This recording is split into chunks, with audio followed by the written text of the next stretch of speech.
O Lord of hosts, be with us, for we have none other help in times of adversity but Thee. O Lord of hosts, have mercy on us. Is God an anti-Semite? This is G.M. Davis's PhD, author of Antichrist, The Fulfillment of Globalization, a great book. As I said, I actually cited and quoted in my own book, Return to Babylon from Adam to Antichrist. This is his critique of Robert Spencer, Zionist, Orthodox Christian, and his newest book in 2025, Antisemitism, History and Myth. So we're going to... This first section here, as we read, is just kind of giving the credentials of Robert Spencer. He works under David Horowitz at the Freedom Center. He has multiple books. And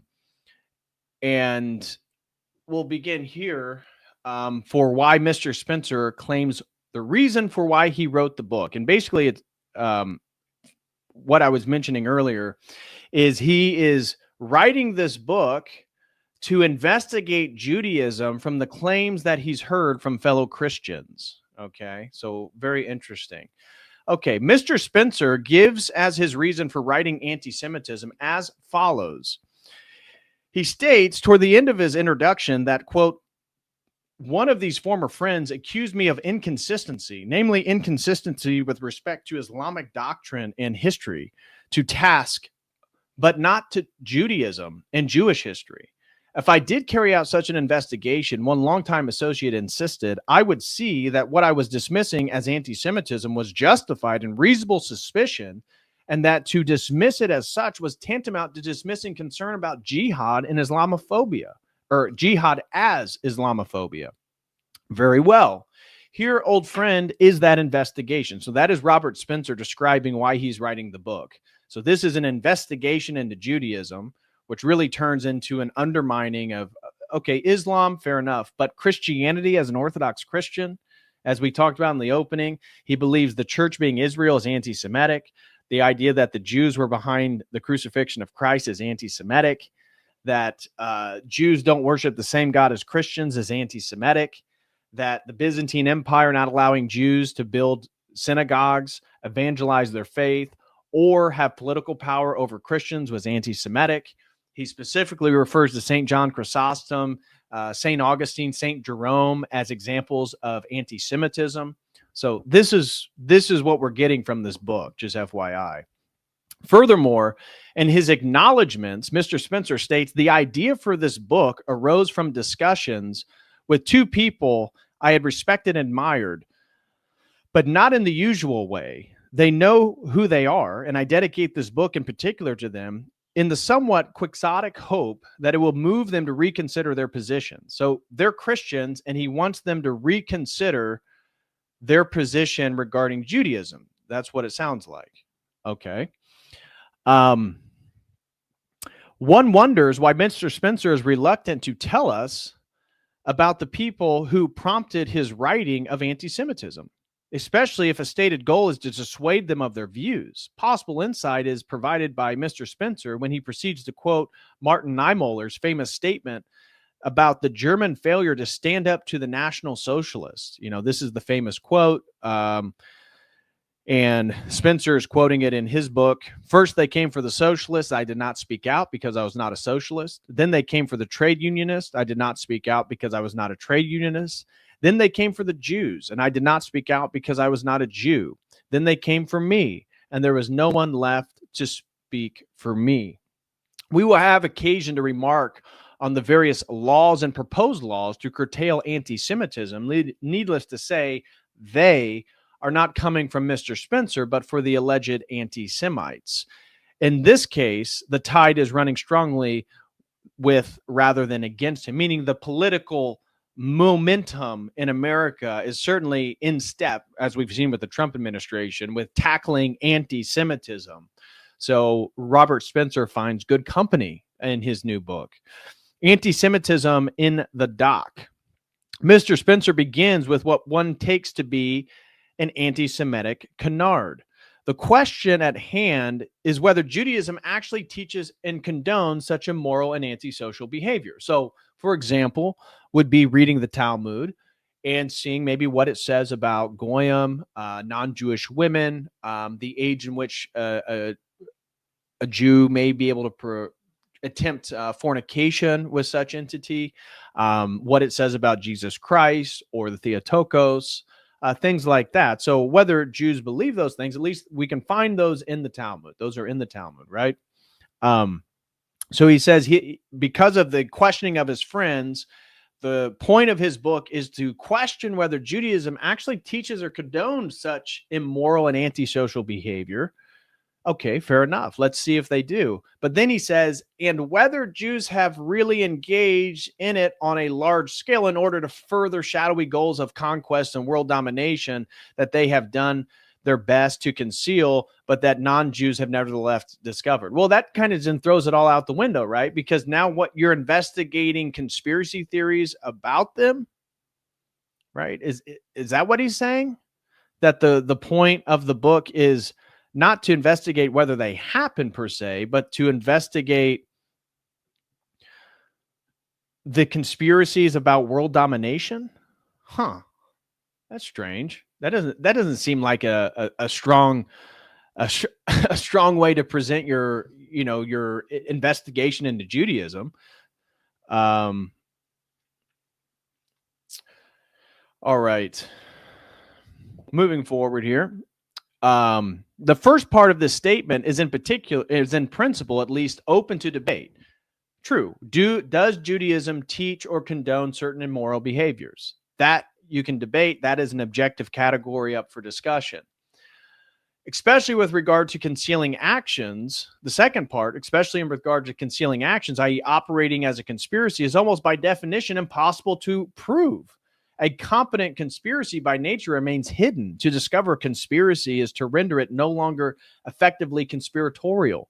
In this essay, we will concentrate on the first part of Mr. Spencer's claim and whether Jews have really engaged in it on a large scale, notwithstanding shadowy goals of conquest and world domination.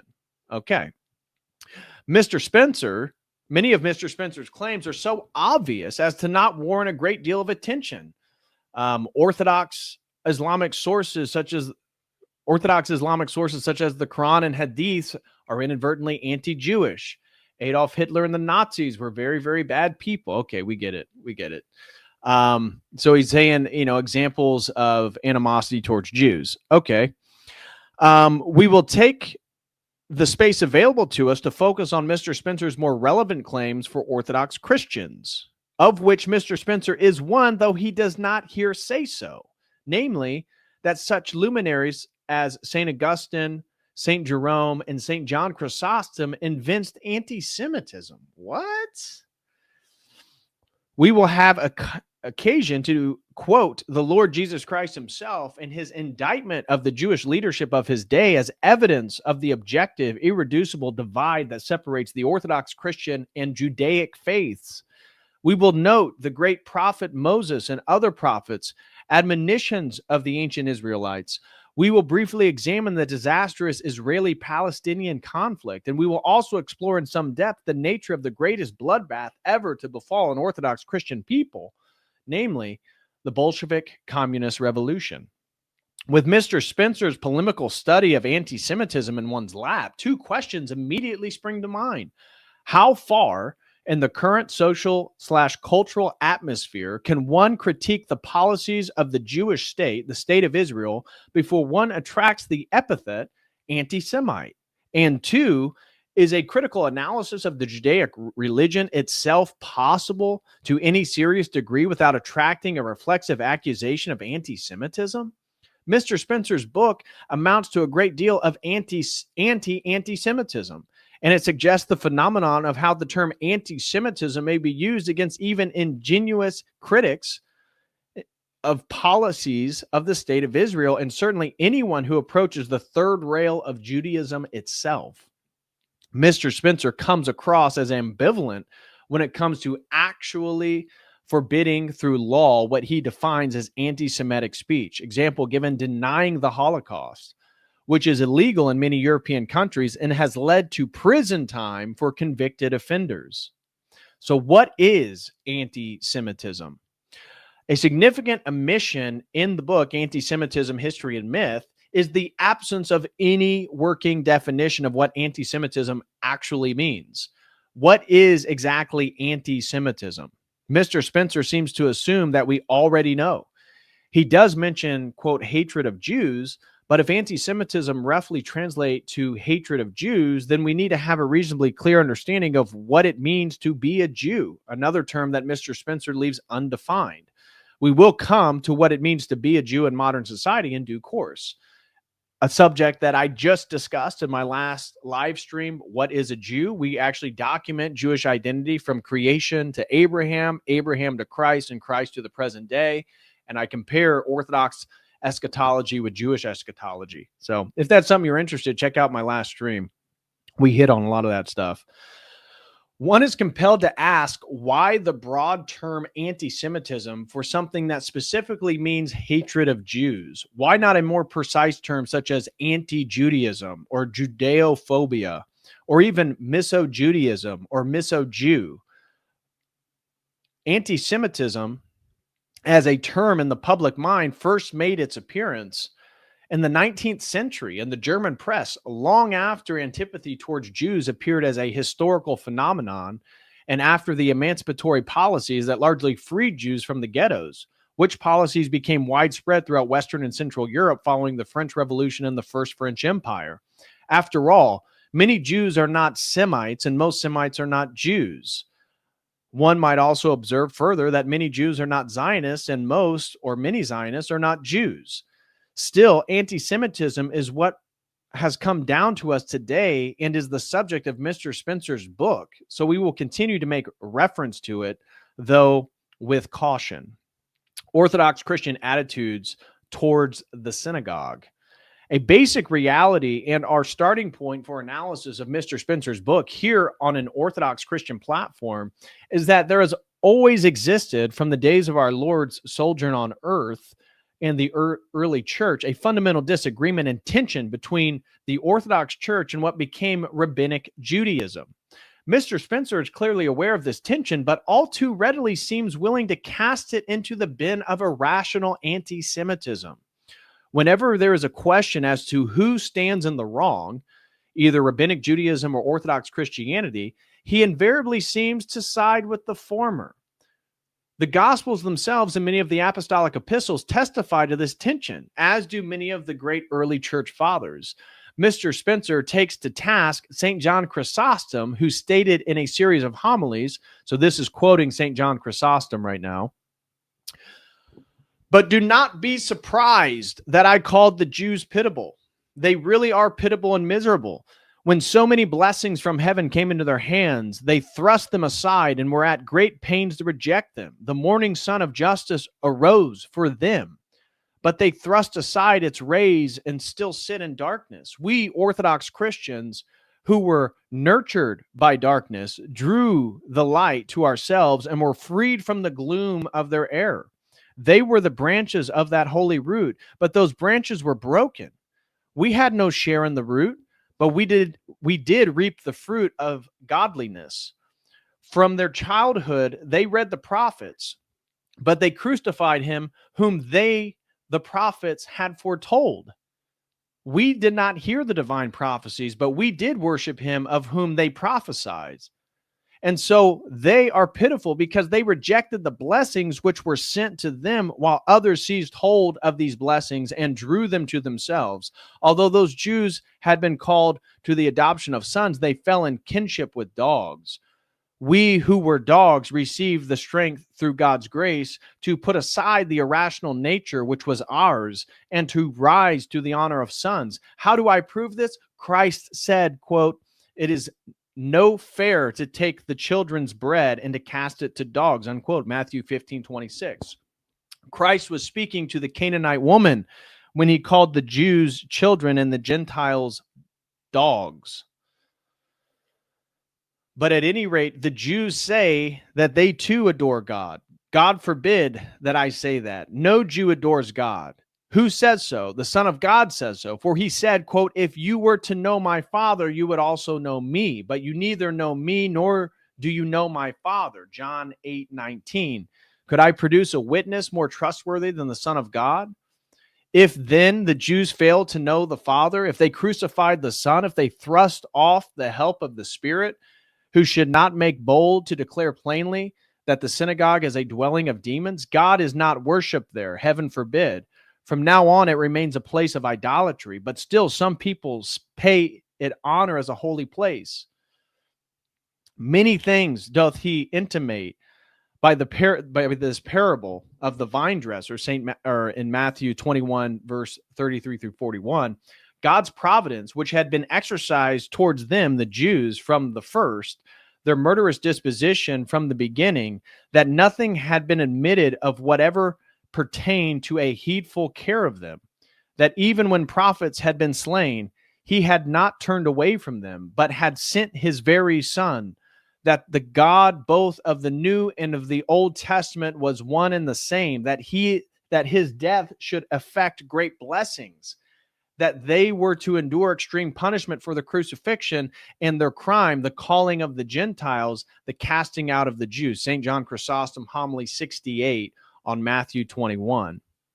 It is important to bear in mind that in the time of St. John Chrysostom, to be a Jew meant that one practiced the rabbinic Judaic religion, not simply that one was ethnically Jewish, and the two are not one and the same in our time, and the two are not one and the same in our time, 16 centuries later, more anon. St. John had in mind Judaic beliefs and practices in his homilies. So we ask, was St. John Chrysostom calling out a legitimate difference between Jews and Christians, or was he indeed proving himself anti-Semitic, as Mr. Spencer implies? Could it have been that St. John Chrysostom was concerned for the spiritual welfare of his flock, much as St. Paul had been, and regretted the Judaizing tendencies of some of his parishioners? Let us recall the words of St. Paul. For you also suffered the same things from your own countrymen, just as they did from the Judeans, who killed both Lord Jesus and their own prophets, and have persecuted us. And they do not please God and are contrary to all men, forbidding us to speak to the Gentiles that they may be saved, so as always to fill up the measure of their sins, but wrath has come upon them to the uttermost. 1 Thessalonians 2, 14 through 16. And the scathing words of the Lord himself. Woe to you, scribes and Pharisees, hypocrites, because you build the tombs of the prophets and adorn the monuments of the righteous, and say, quote, if we had lived in the days of our fathers, we would not have been partakers in them in the blood of the prophets. Therefore, you are witnesses against yourselves that you are sons of those who murdered the prophets. Fill up, then, the measure of your father's guilt. Serpents, broods of vipers, how can you escape the condemnation of hell? Therefore, indeed, I send you prophets, wise men, and scribes. Some of them you will kill and crucify. Some of them you will scourge in your synagogues and persecute from city to city, that you may come all the righteous bloodshed on the earth, from the blood of righteous Abel to the blood of Zechariah, son of Berechiah, whom you murdered between the temple and the altar. Assuredly, I say to you, all things will come upon this generation. Matthew 23, verses 29 through 36. Where St. John Chrysostom and St. Paul and the Lord himself are inventing anti-Semitism?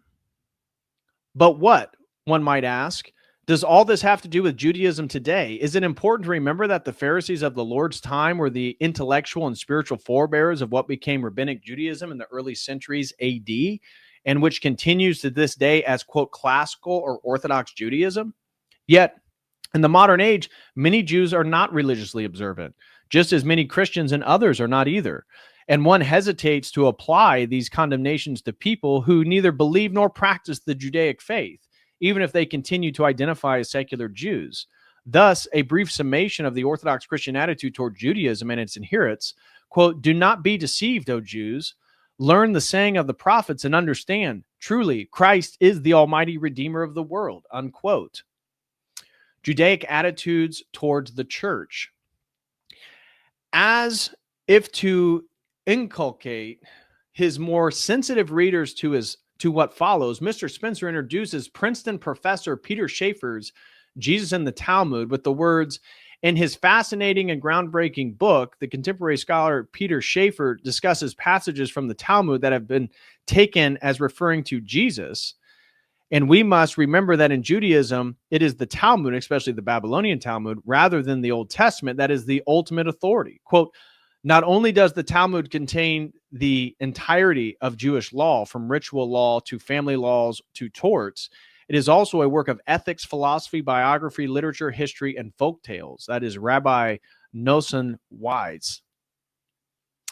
The Talmud is the prism receiving and refracting all light. This is Rabbi Jacob Nausner. Into that writing, all prior canonical writings emerge. To it, all appeal is directed. Upon it, all conclusions ultimately rest. In the language of Torah itself, study of the Torah begins as a matter of simple, ubiquitous fact. In the Talmud, and all decisions of law that expresses theology in everyday action, the Talmud forms the final statement of the Torah, mediating Scripture's rules. Jewish tradition holds that the Talmud is the oral Torah, or a verbal explanation of the laws that God gave to Moses on Mount Sinai and that Moses taught to others.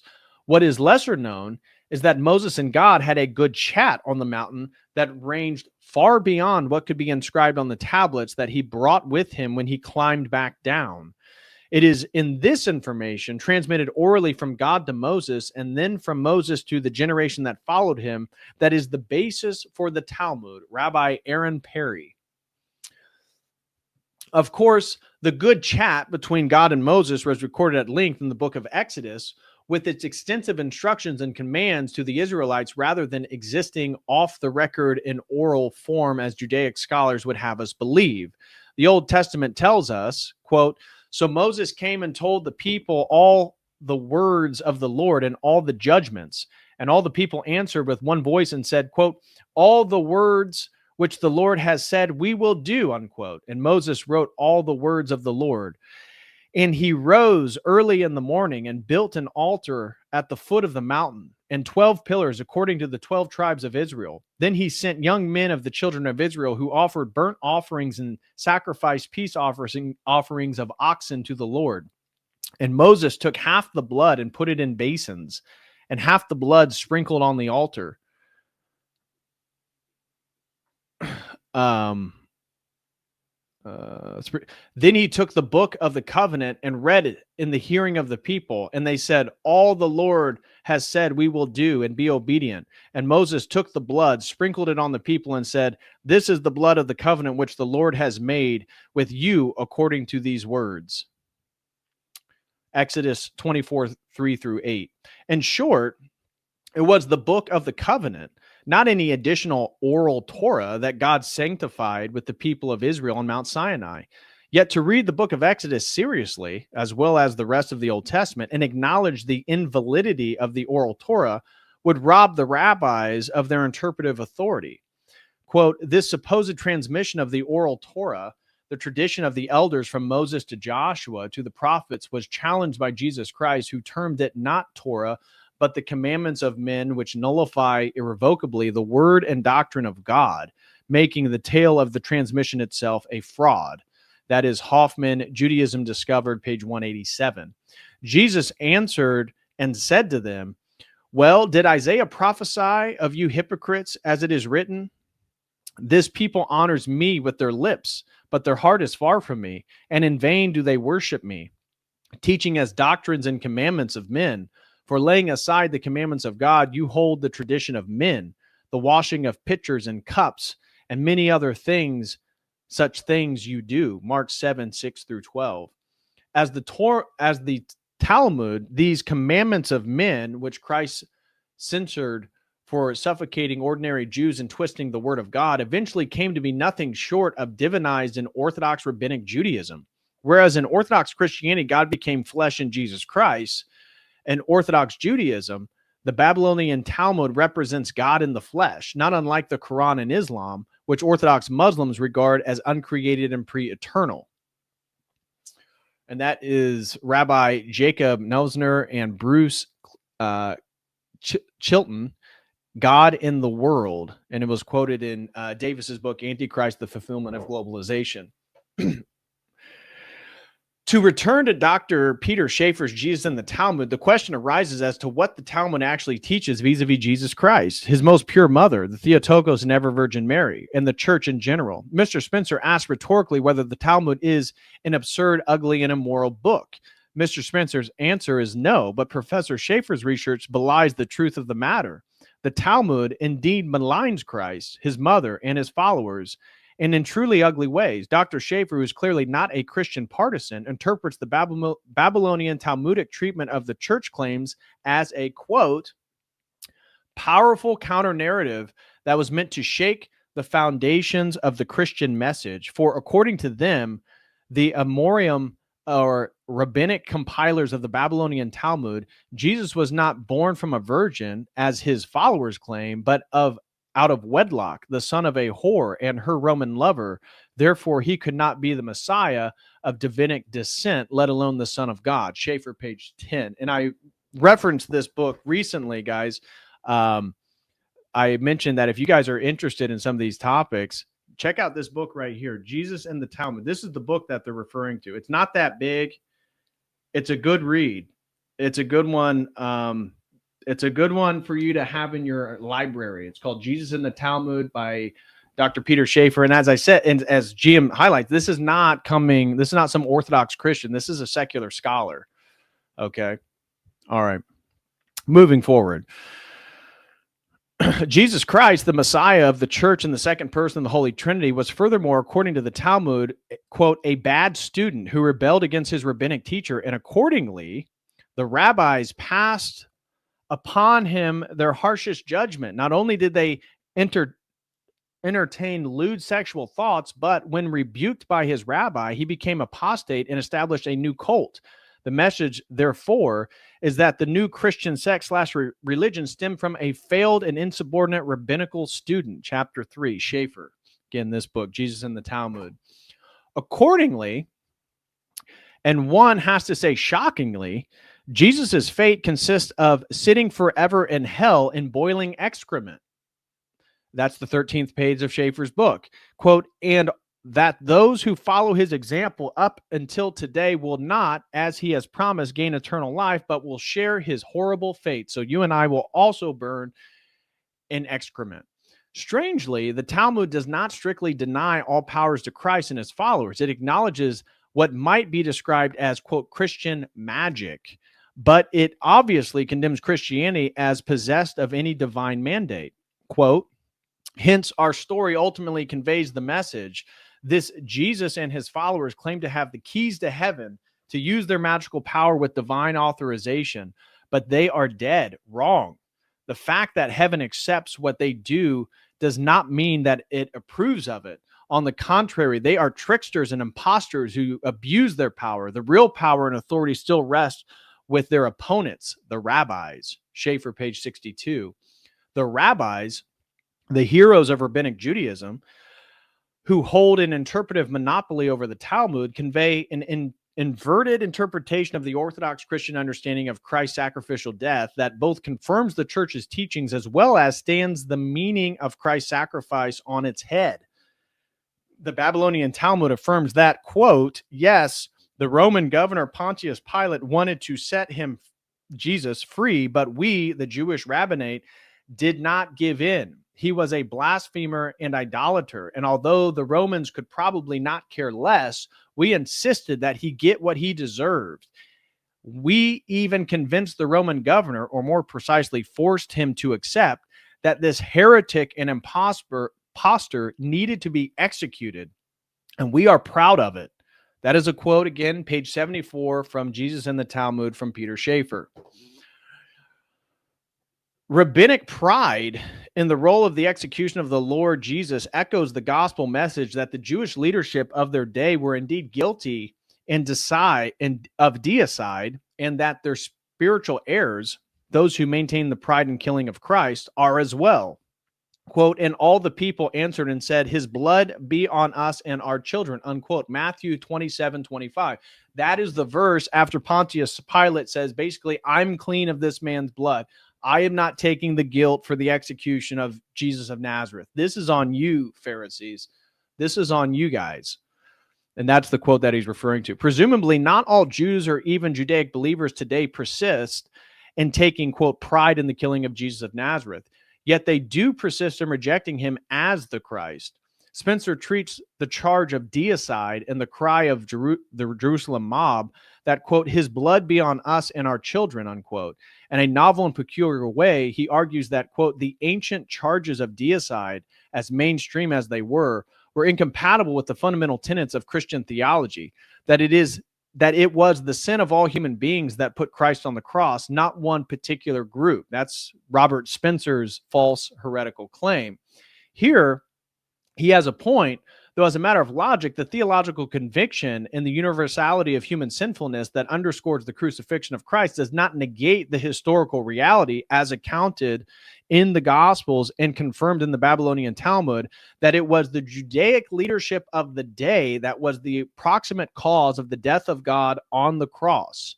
Yet, according to Spencer, the mob's apparent self-imprecation represents, quote, not an everlasting indictment of the Jews, but a statement of the mechanism of redemption.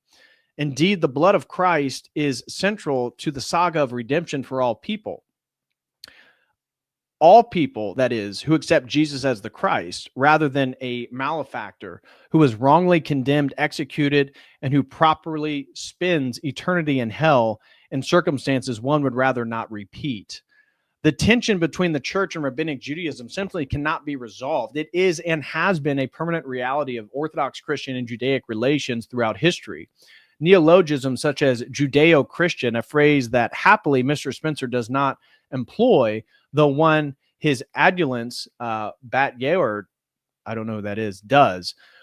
Whether in reference to actual religious belief or to a vaguer ethnic simply fail to wash, or a vaguer ethic, they are really oxymorons that try to paper over the very real and irreducible differences between the two faiths for social, political, and other reasons.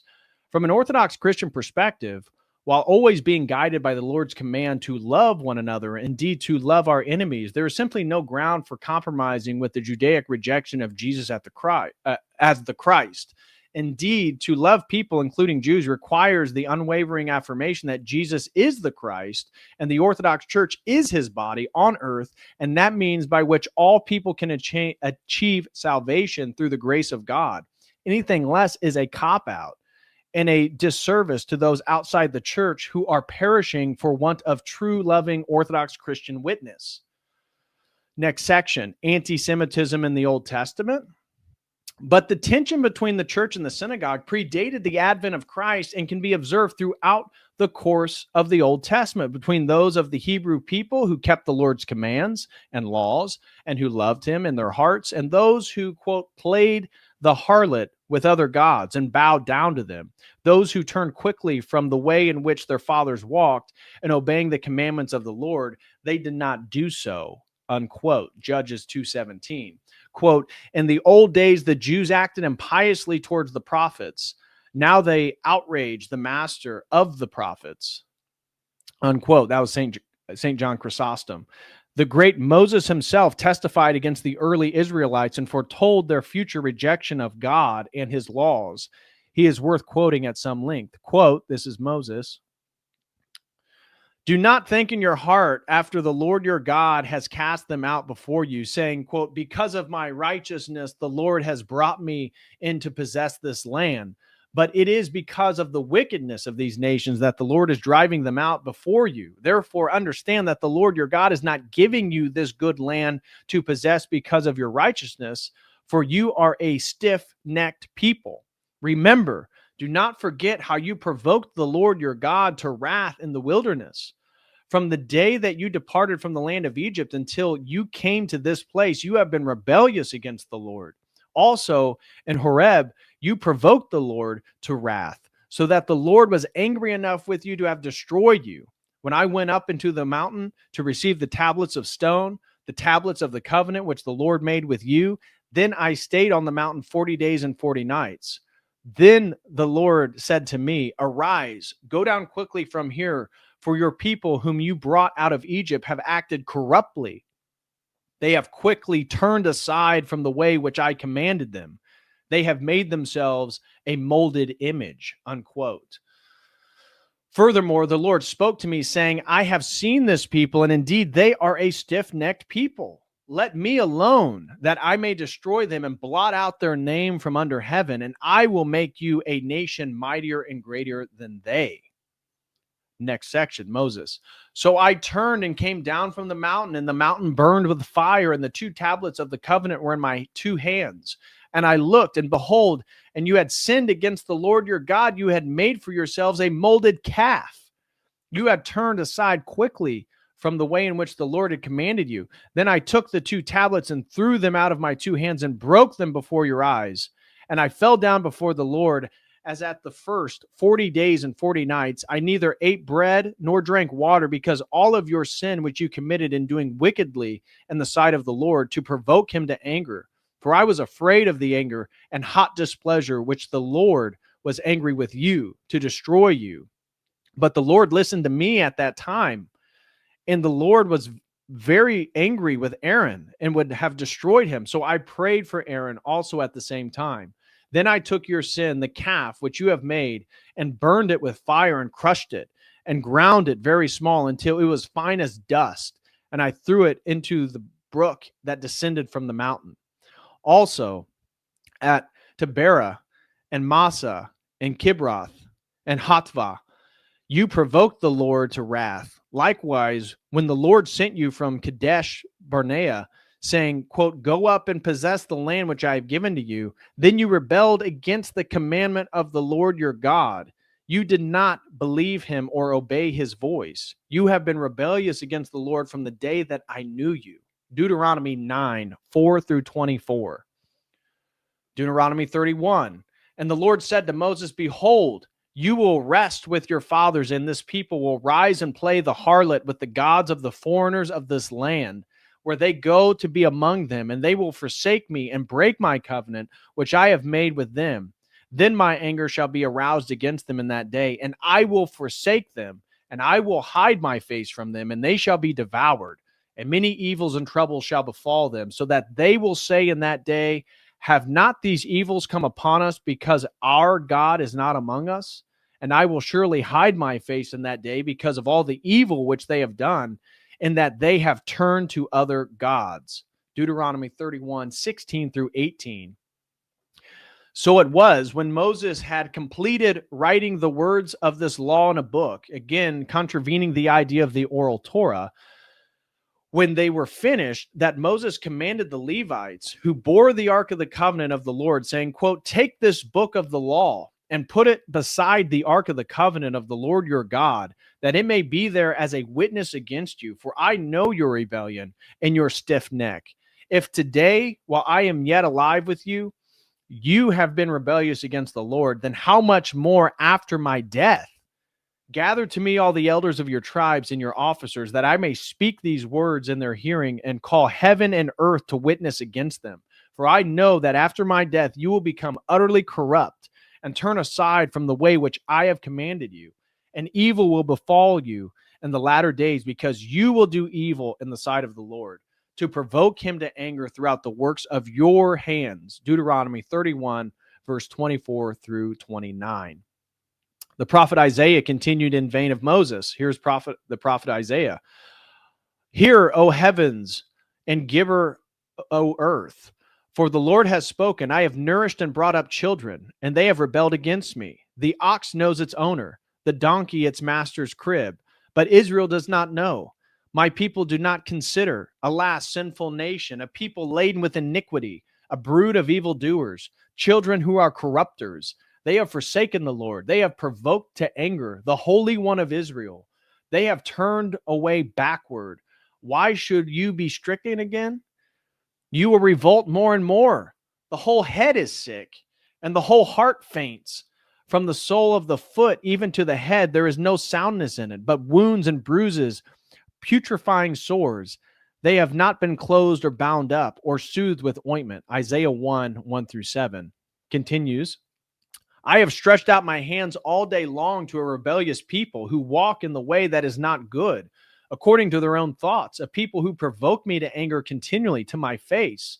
They are smoke in my nostrils, a fire that burns all day. Behold, it is written before me, I will not keep silence, but will repay, even repay into their bosom your iniquities and the iniquities of your fathers together, says the Lord, who have burned incense on the mountains and blasphemed me on the hills. Therefore, I will measure their former work into their bosom, thus says the Lord. But you are those who forsake the Lord, who forget my holy mountain, who prepare a table for God, and who furnish a drink offering for many. Therefore, I will number you for the sword, and you shall all bow down to the slaughter. Because when I called, you did not answer. When I spoke, you did not hear, but did evil before my eyes, and chose that in which I do not delight.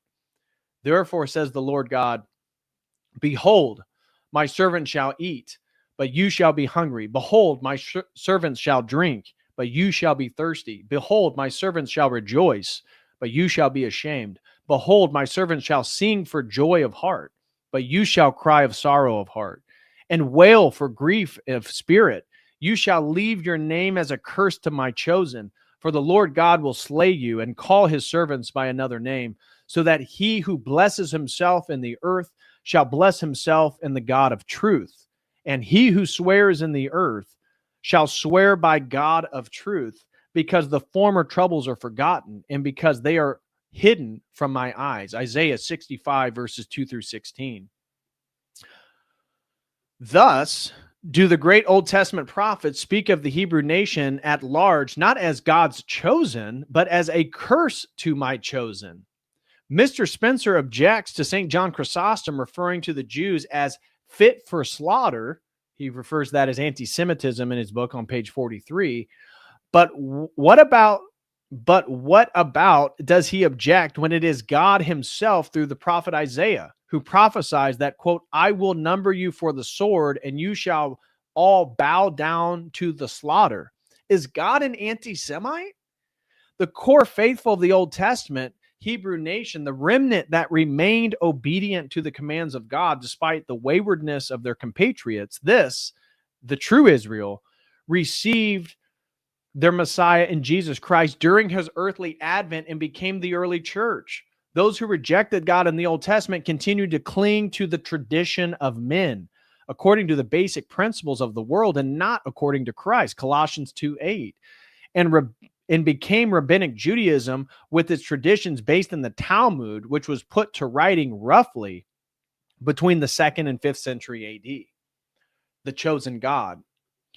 Surely one of the most deleterious notions in the false Judeo-Christian cultural universe is that the Jews, as the contemporary, quote, chosen people of God, the Hebrew nation, the descendants of Abraham, was indeed chosen by God as the stewards of the divine law, and most importantly, the people from whom the Messiah, Jesus Christ, was to come.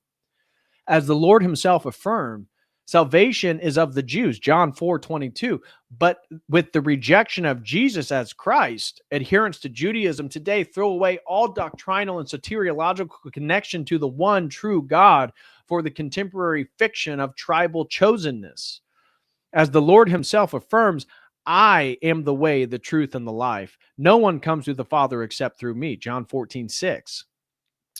As we have tried to clarify, it is the Orthodox Church that is the chosen of God, the true Israel. Indeed, the idea that adherents to Judaism, to be differentiated from Jews more generally, are the chosen of God is exceptionally harmful to the welfare, certainly the spiritual welfare of Judaic believers. In the general context of chosenness, salvation is implied, rendering Judaic believers prone to the Protestant idea that they are, quote, saved and not in need of the salvific power of Christ and his church. The Orthodox Christian understanding of chosenness, if anything, would reject the idea of an earthly state of salvation beyond the susceptibility of being lost or changed. Those whom we know to be saved are the saints of the church who, having run their earthly race, with faith in Christ and the cultivation of virtue through the grace of God have received their reward in paradise. Indeed, the whole Protestant heresy regarding being, quote, saved in this life probably derived from the Judaic notion of chosenness. We have so far referred to the Judaic believers as adherents of the Jewish faith in its different forms, Reformed, Conservative, Orthodox, though our emphasis has been on the latter. But it is apparent that under various historical circumstances, including today, the term Jew connotes more than explicit religious affiliation. St. Paul observes what it means to truly be a Jew. I talked about this in my last stream of what is a Jew, that in the 21st century, and really since the Enlightenment, it's a polyphonic term, which is just a fancy way of saying it's a word with multiple meanings. And so we're historically, as we talked about in that stream, the term Jew did not arise until the second exile, until the second temple. It's after the Babylonian exile, the first one, that because the Persians saw that the tribe of Judah, which controlled the temple in Jerusalem, maintained its political, cultural, traditional, and religious values the most and differentiated them from the other Persians or the other people during the exile, the other tribes assimilated much more. And so because the tribe of Judea, they did not assimilate, in Persian, they referred to people practicing, or the Israelites, because we talked about the first term is Hebrew. Abraham's referred to as a Hebrew, not a Jew or an Israelite. With his grandson, Jacob, we get the term Israel. And then Israelite is used to refer to the people that are part of the Israelite nation and the 12 tribes. But Jew, the term Jew is not used until after the Babylonian exile. And that has to do with the Persian influence of how they just generally characterize all the people practicing this sort of Judaic religion. Okay. So in the 21st century, Jew now is a polyphonic term that can mean someone who observes Torah. It could mean someone who has a Jewish mother. It could mean a Reformed intellectual Jew. It could mean someone who's adopted the cultural practices, a la Ivanka Trump. She is a Gentile who is converted through her marriage to Jared Kushner. So is she matrilineally Jewish? No. I don't even know if she upholds the Torah fully, but she is Jewish. So to be a Jew in the 21st century, it's a polyphonic term that can mean a lot of different things. And so here is St. Paul stating what it means to truly be a Jew. He says, "For he is not a Jew who is one outwardly, nor is circumcision that which is outward in the flesh, but he is a Jew who is one inwardly, the circumcision that is of the heart, in the spirit, not in the letter, whose praise is not from men, but from God." Romans 2:28 through 29. Though it may seem confusing in modern circumstances, for St. Paul, a true Jew is a devoted follower in his heart of God and his Christ, i.e. a faithful Orthodox Christian. The historical and social reality of the Christian era as it developed, however, has been to designate followers of Christ, the true Messiah, as, quote, Christians rather than Jews, while the latter connotes adherents of the Torah and the Talmud, which does not accept Jesus as the Christ. While bearing in mind the words of St. Paul, for our purposes, we will accept the prevalent usage of, quote, Jew to indicate followers of the Judaic religion, but instead the contemporary meaning of Jew means more than that. And again, is a term that Mr. Spencer fails to define. What is a Jew? And so the ethnic component of Jewish identity is something that is actually developed later. We talked about that in the previous stream on what is a Jew, and that the ethnic emphasis was not the same as it was during really the time before Christ. They definitely had in-group preference, and they definitely mated with each other. So obviously most Jews had Jewish mothers, but they didn't have this genetic DNA understanding of what it meant to be a Jew by, genetic lineage. That did not exist yet. So who is a Jew? The most salient example today of a definition of what it means to be a Jew is that given by the Jewish state itself, the state of Israel. The immigration law of the right to return provides that for the purposes of this application, a Jew means a person who is born of a Jewish mother or who has become converted to Judaism and who is not a member of another religion, which provides for the historic principle of the matrilineal descent If one's mother is a Jew, then one is too, notwithstanding whether one practices one's religion or not, as long as one does not practice another. Thus, religion and spirituality blend into ethnicity and genetics in the understanding of what it means to be a Jew. Indeed, the authority of Chabad Lubavitch is the largest and fastest growing Jewish organization, affirms that even after formal conversion to another religion, one still remains a Jew. In short, one cannot stop being a Jew. One cannot reject one's Jewishness. You cannot quit. No one can throw you out, not even God.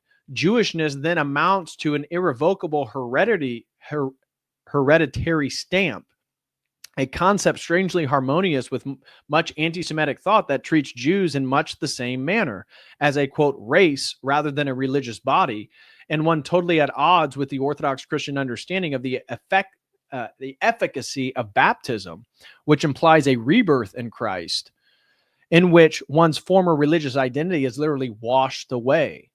The Israeli scholar, Professor Shlomo Sand, wrestling with the question of what it means to be a Jew on both personal and collective levels, wrote an autobiographical book entitled How I Stopped Being a Jew. Even while he rejects his status as a Jew, according to Chabad and the State of Israel, Professor Sand remains a secular Jew. Secular Jews today, defined either by matrilineal descent or by possessing a Jewish self-consciousness, abound. Antisemitism, as understood by Mr. Spencer, seems to apply just as much to secular Jews who may be otherwise unrecognizable as it does to Orthodox Jews, known for their religious practices and distinctive dress and public appearance. Ironically, like many race-minded anti-Semites, Mr. Spencer seems to argue with the identification of Jewishness as racial/hereditary when he observes, quote, this is a quote from Robert Spencer's book, many of the Jews who were forced to leave Israel, i.e. the Holy Land over the centuries, did, of course, settle in various parts of Europe, but the claim that is made is that they are native Europeans with no background in the Middle East. The anti-Semitic objective here is obvious. If the Jews of today have no ethnic connection to the ancient Jews of the land of Israel, then they have no right to return and claim to be the indigenous people of the land. That's page 356. Now, obviously, as I talked about in the last stream, if you follow Arthur Kessler's 13th tribe theory, the Khazarian theory, many people do not believe that the Ashkenazis are explicitly European. Many people believe they're actually of a Turkish mix with Eastern European identity. But that's specifically regarding Ashkenaz identity. Okay, next. If we put aside the notion that God is a real estate broker, we proceed to observe that Mr. Spencer cites on December 2013 study by Behar in Human Biology that sought to refute the Khazar thesis, namely that Ashkenazi Jews of today are descendants of converts from the ancient Khazar kingdom and have little hereditary connection to the ancient Israelites.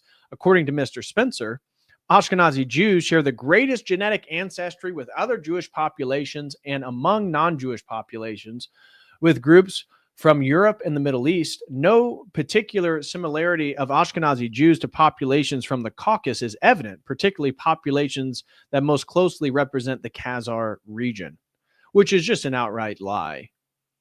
I've seen, again, that's why I'm open. I lean a little bit more towards that the Khazarian theory could be mixed with other theories about Jewish migration into Europe.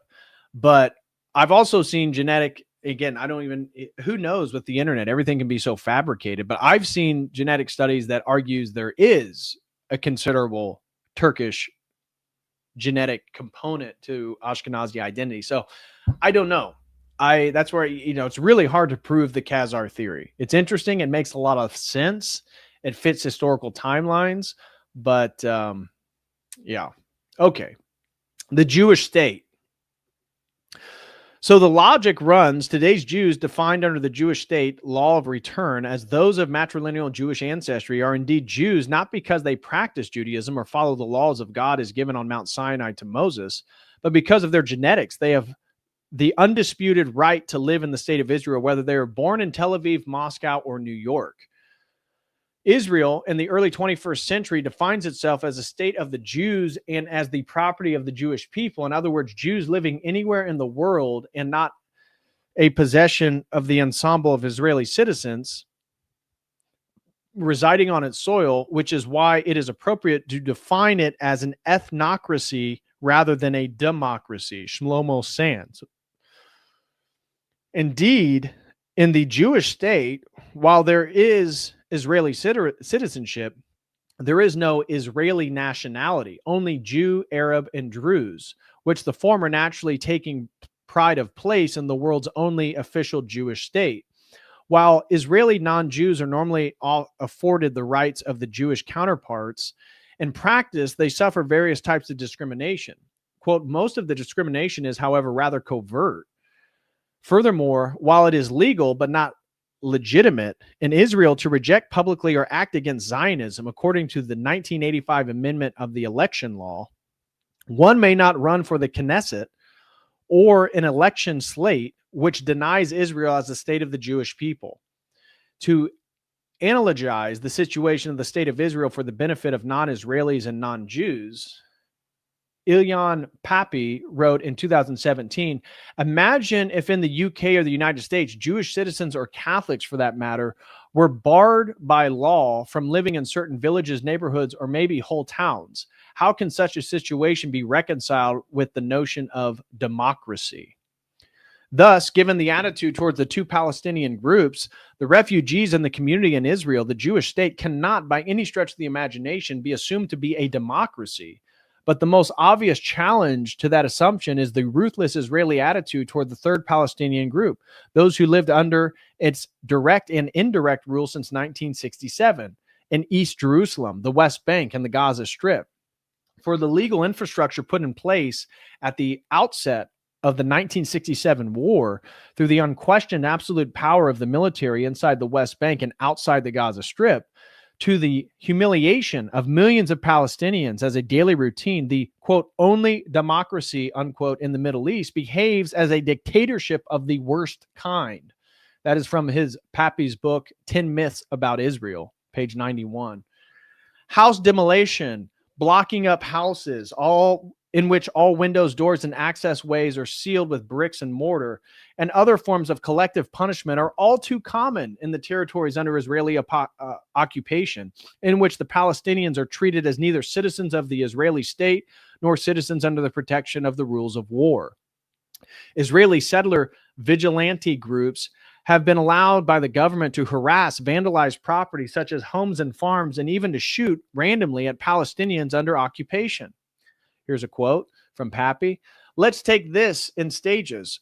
Firstly, assassinations, what Amnesty's report calls unlawful killings. About 15,000 Palestinians had been killed unlawfully by Israel since 1967. It's way more than that. That was as of 2015. It's way more than that. Among them were 2,000 children. Another feature of the enlightened occupation is the imprisonment without trial.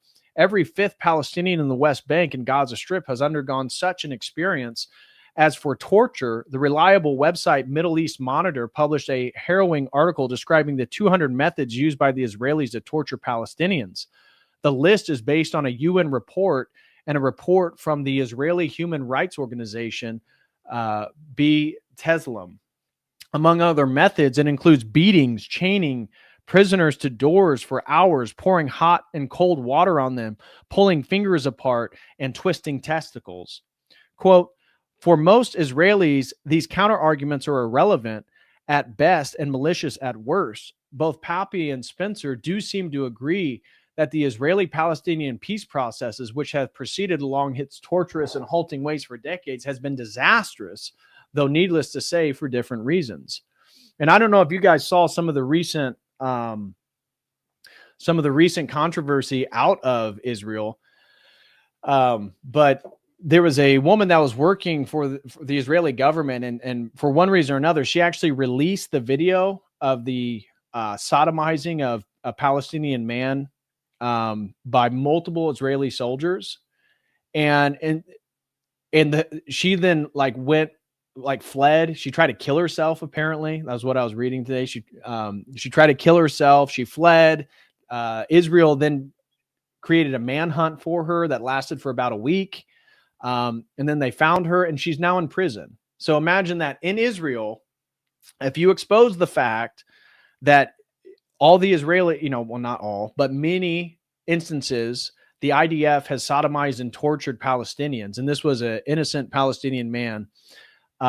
This was not Hamas. Those soldiers will actually be celebrated in Israeli culture. Meanwhile, the woman who actually exposed what they were doing, she had to flee, and now she's arrested. So go figure. Go figure. Okay. So next section, a struggle for the soul of the Jewish people. Turning to an especially relevant time in the history of Russian and world Jewry, the Bolshevik Revolution in Russia, Mr. Spencer makes reference to the great Zionist Winston Churchill's 1920 essay in the London Illustrated Sunday Herald, Zionism versus Bolshevism, a struggle for the soul of the Jewish people. After treating Bolshevik communism as somehow anti-Semitic, the Bolsheviks criminalized anti-Semitism on July 26, 1918, a week after they murdered the Russian imperial family. Churchill's essay remains a helpful document to understanding the social and political dynamics surrounding the early years of Russian communism. Mr. Spencer dismisses Churchill's main point, namely that Bolshevism was essentially a Jewish phenomenon, as, quote, simply expressing common assumptions of the time, the idea that communism was a Jewish movement and that those who engineered the Russian Revolution were all Jews. That is a quote from Spencer on page 306.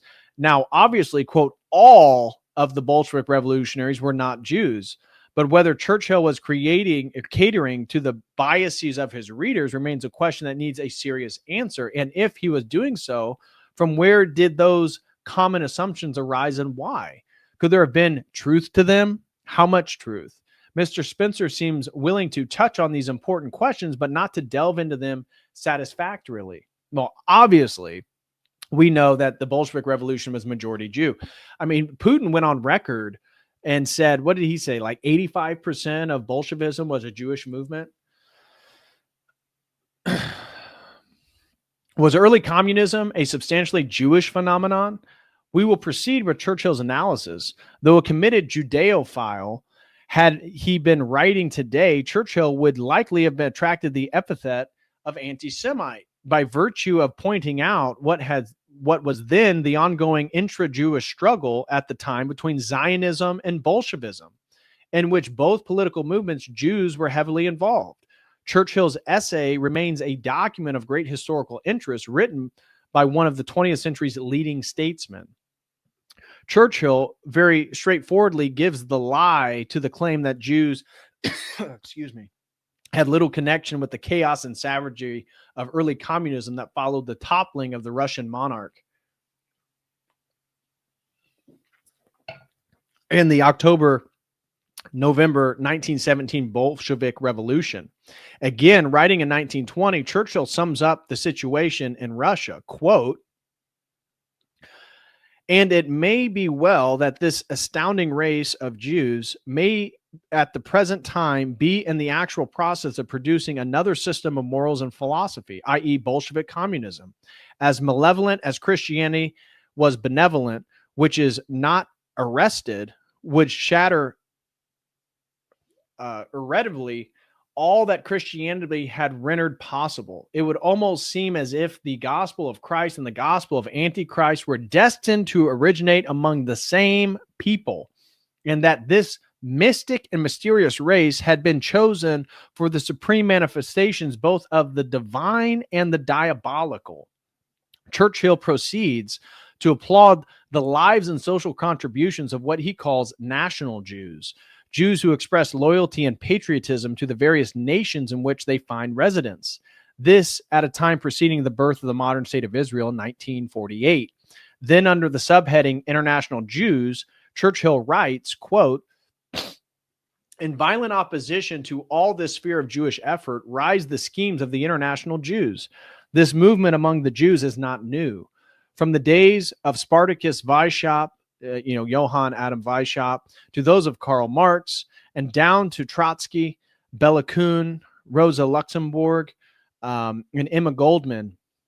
This worldwide conspiracy for the overthrow of civilization and for the reconstitution of society on the basis of arrested development, of envious malevolence, and impossible equality has been steadily growing.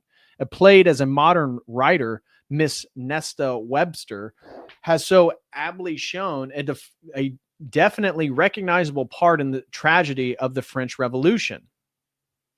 And it has been the mainspring of every subversive movement during the 19th century. And now, at last, this band of extraordinary personalities from the underworld of the great cities of Europe and America have gripped the Russian people by their hair of their heads and have become practically the undisputed masters of that enormous empire. Churchill then proceeds under the subheading Terrorist Jews. He says, there is no need to exaggerate the part played in the creation of Bolshevism and in the actual bringing about the Russian Revolution by these international and, for the most part, atheistical Jews. It is certainly a very great one. It probably outweighs all others. With the notable exception of Lenin, the majority of the leading figures are Jews. Moreover, the principal inspiration and driving power comes from the Jewish leaders. Thus, Tchirin, a pure Russian, is eclipsed by his nominal subordinate Litvinov, and the influence of Russians like Bukharin and Lunacharsky cannot be compared to the power of Trotsky and Zinoviev, the director of the Red Citadel, or of Krasin or Radek, all Jews. In the Soviet institutions, the predominance of Jews is even more astonishing, and all the prominent, if not indeed the principal, part of the system of terrorism applied the extraordinary commissions of combating counter-revolution has been taken by Jews, and in some notable cases by Jewesses. The same evil prominence was obtained by Jews in the brief period of terror during the which Bela Kun ruled in Hungary in 1919. The same phenomenon has been presented in Germany in 1918 and 19, especially in Bavaria. So far as this madness has been allowed to prey upon the temporary prostration of the German people, although in all these countries there are many non-Jews every whit as bad as the worst of the Jewish revolutionaries, the part played by the latter in proportion to their numbers in the population is astonishing.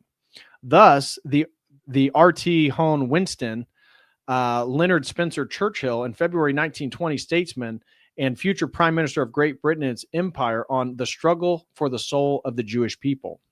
Jews and Bolshevism. While there has been a great tendency in contemporary circles to whitewash the outstanding role Jews played in early communism and its enormous crimes, references to earlier works and primary source materials belie the reality. Indeed, even in America in the 1920s may be thought of as Jewish communism's golden age. One might also reflect on the 20th century itself as the Jewish century, a time during which emancipated Jews came both to participate in as well as to dominate many aspects of social, cultural, and political life. But it was in the higher reaches of the Russian Communist Party and government that Jewish dominance was so striking. Douglas Reed, Times of London correspondent, writes, quote, the Central Committee of the Bolshevik Party, which wielded the supreme power, contained 3 Russians and 9 Jews. The next body in importance, the Central Committee of the Executive Commission or Secret Police, comprised of 42 Jews and 19 Russians, Letts, Georgians, and others. The Council of People's Commissars consisted of 17 Jews and 5 others. The Moscow Cheka, the secret police, was formed of 23 Jews and 13 others.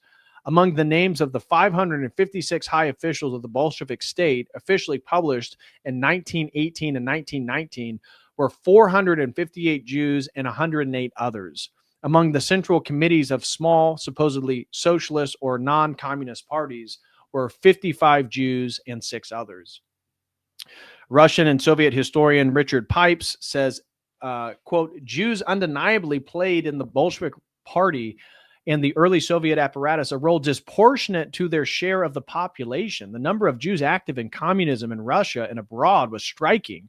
In Hungary, for example, they furnished 95% of the leading figures in Bela Kun's dictatorship. They also were disproportionately represented among the communists in Germany and Austria during the revolutionary upheavals in the 1918 through 1923 and in the apparatus of the Communist International. In a white paper to the British Foreign Secretary Arthur Balfour, stated September 17, 1918, Sir Mansfield Findlay wrote, quote, "The question who governs Russia receives a categorical reply in the simple enumeration of the responsible officials and the irresponsible Soviet government. The data contained in this pamphlet has been carefully taken from the Bolshevist official organs. The fundamental fact is incontestable. The Soviet bureaucracy is almost entirely in the hands of Jews and Jewesses, while the number of Russians who participate in the government of the Soviets is ridiculously small.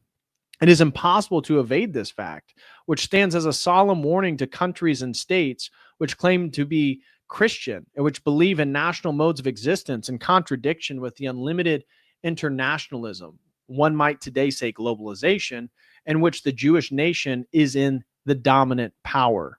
It is important to note that during those chaotic, bloody years of early communism and civil war, many Jews suffered the fate of so many Russian Christians, death and exile. The Russian Revolution liberated the largest Jewish community in the world.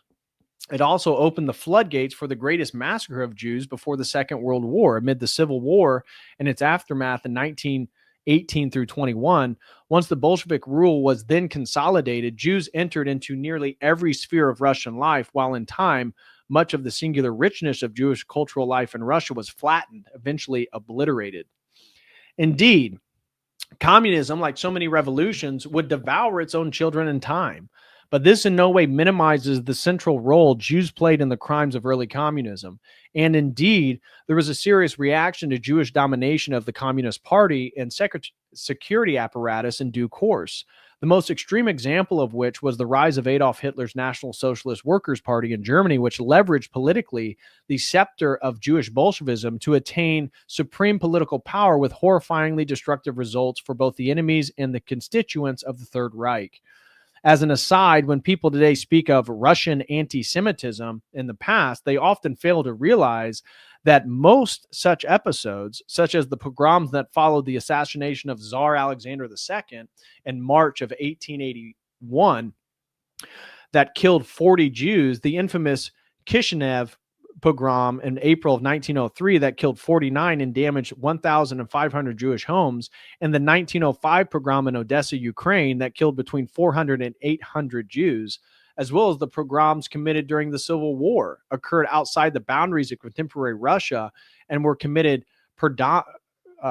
preponderantly by non-Russian nationalities. Alexander Solzhenitsyn and Bolshevism. I got to take a drink of water. Guys, smash that like. I have been reading for a minute here. You guys appreciate me making content like this, taking the risk with the TOS. Show some appreciation with the super chat over on Dono Chat, Streamlabs, or YouTube. I'm going to finish this article and then I'll come back and address all the super chats one by one. All right. Let me see real quick. All right. A significant omission from anti-Semitism is that of Alexander Solzhenitsyn's tremendous work on the history of Jews in Russia since the 1795 partition of Poland, and a book called 200 Years Together. Mr. Spencer is willing to make use of Solzhenitsyn's famous quote that, quote, "Gradually it was disclosed to me that the line separating good and evil passes not through states, not between classes, not between political parties either, but right through every human heart and through all human hearts."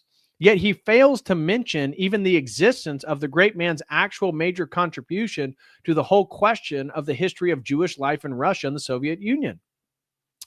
Solzhenitsyn's scholarship strongly militates against the thrust of anti-Semitism, which is that anti-Semitism is exclusively the result of irrational hatred of the past of non-Jews, both individually and collectively, and has absolutely nothing to do with the religious or social fiction contributed by Judaic beliefs and actions themselves.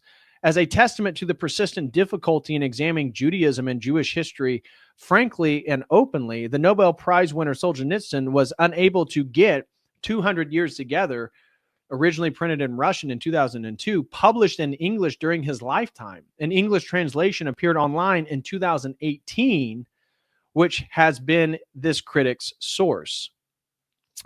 When Alexander Solzhenitsyn began to work on a book called 200 Years Together, he was criticized for what touching this taboo issue. His own comments to the press didn't help the matter, claiming 2/3 of the Cheka, the secret police in Ukraine, were Jewish. I will always differentiate between layers of Jews. One layer rushed headfirst to the revolution, another, to the contrary, was trying to stand back. The Jewish subject for a long time was considered prohibited. Lest one consider Alexander Solzhenitsyn, the modern prophet and Nobel laureate, to have been guilty of anti-Semitic impulses, it is worth recalling that he was married to a Jewish wife with whom he raised their sons as Jews.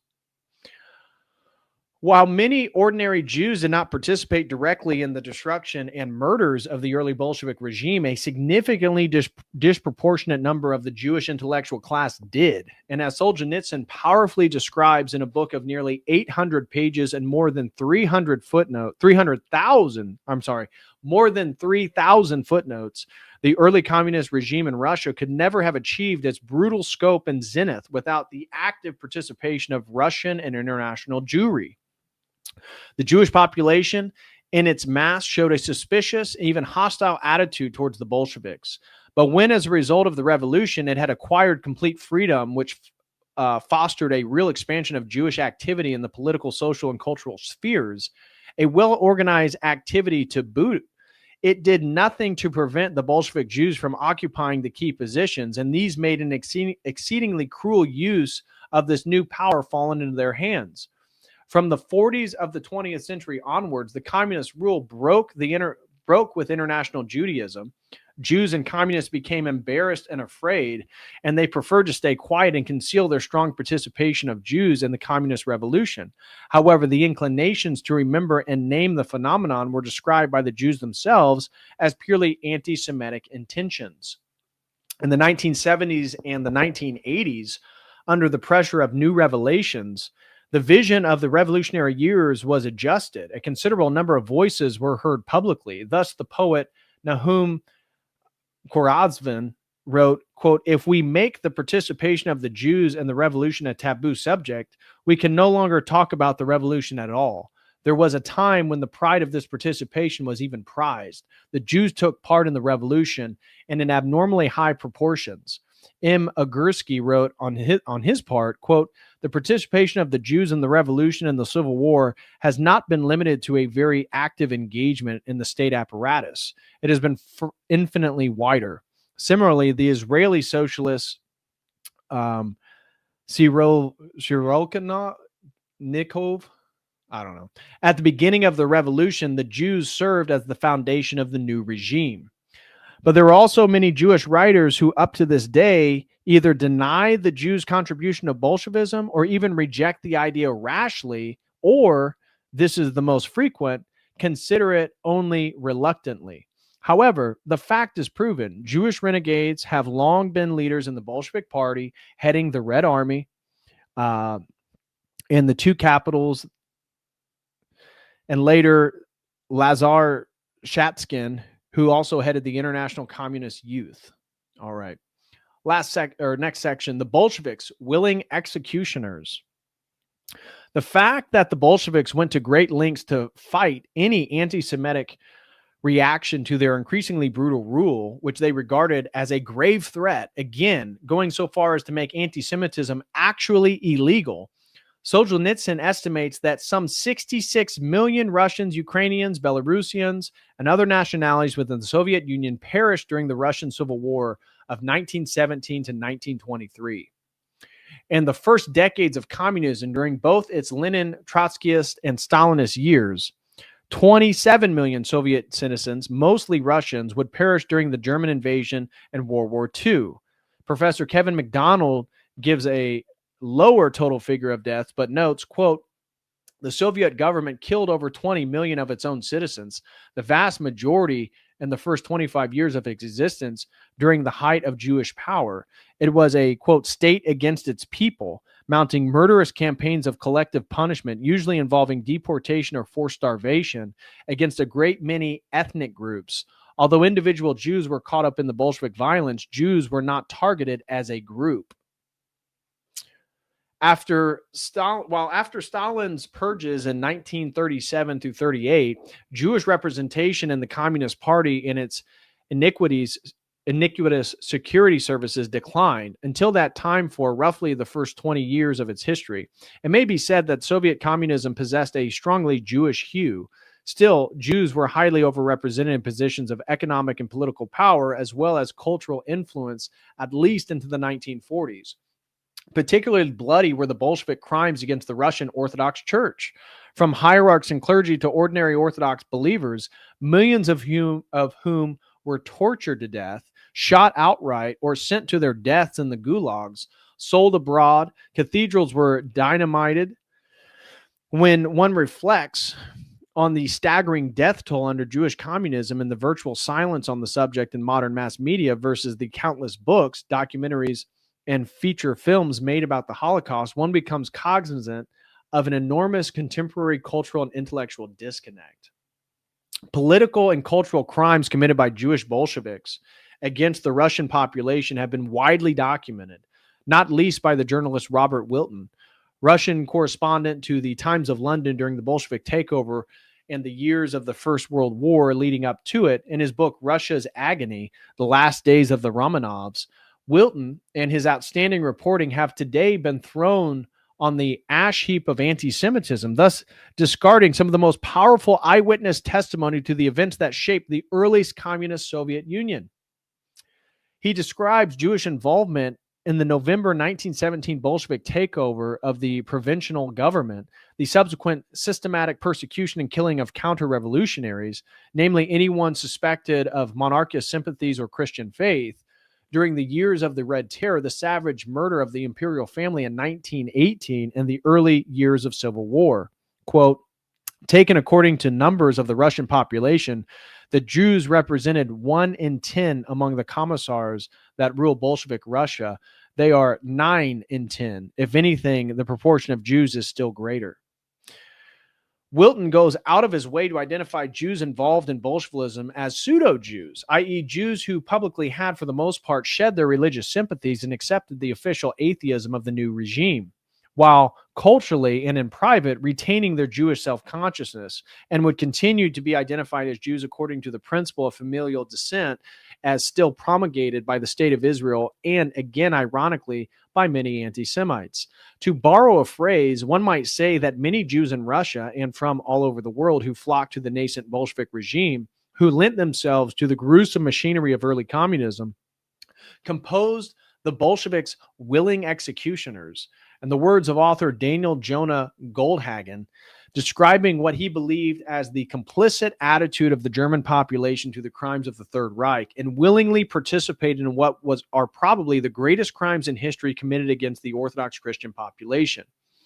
On June 9th, 1919, Captain Montgomery Schuler of the American Expeditionary Forces to Russia telegrammed from Vladivostok on the makeup of the presiding Soviet government. There were 384 commissars, including 2 Negroes, 13 Russians, 15 Chinamen, 22 Armenians, and more than 300 Jews. Of the latter number, 264 had come to Russia from the United States since the downfall of the imperial government. How to summarize Jewish involvement in early communism?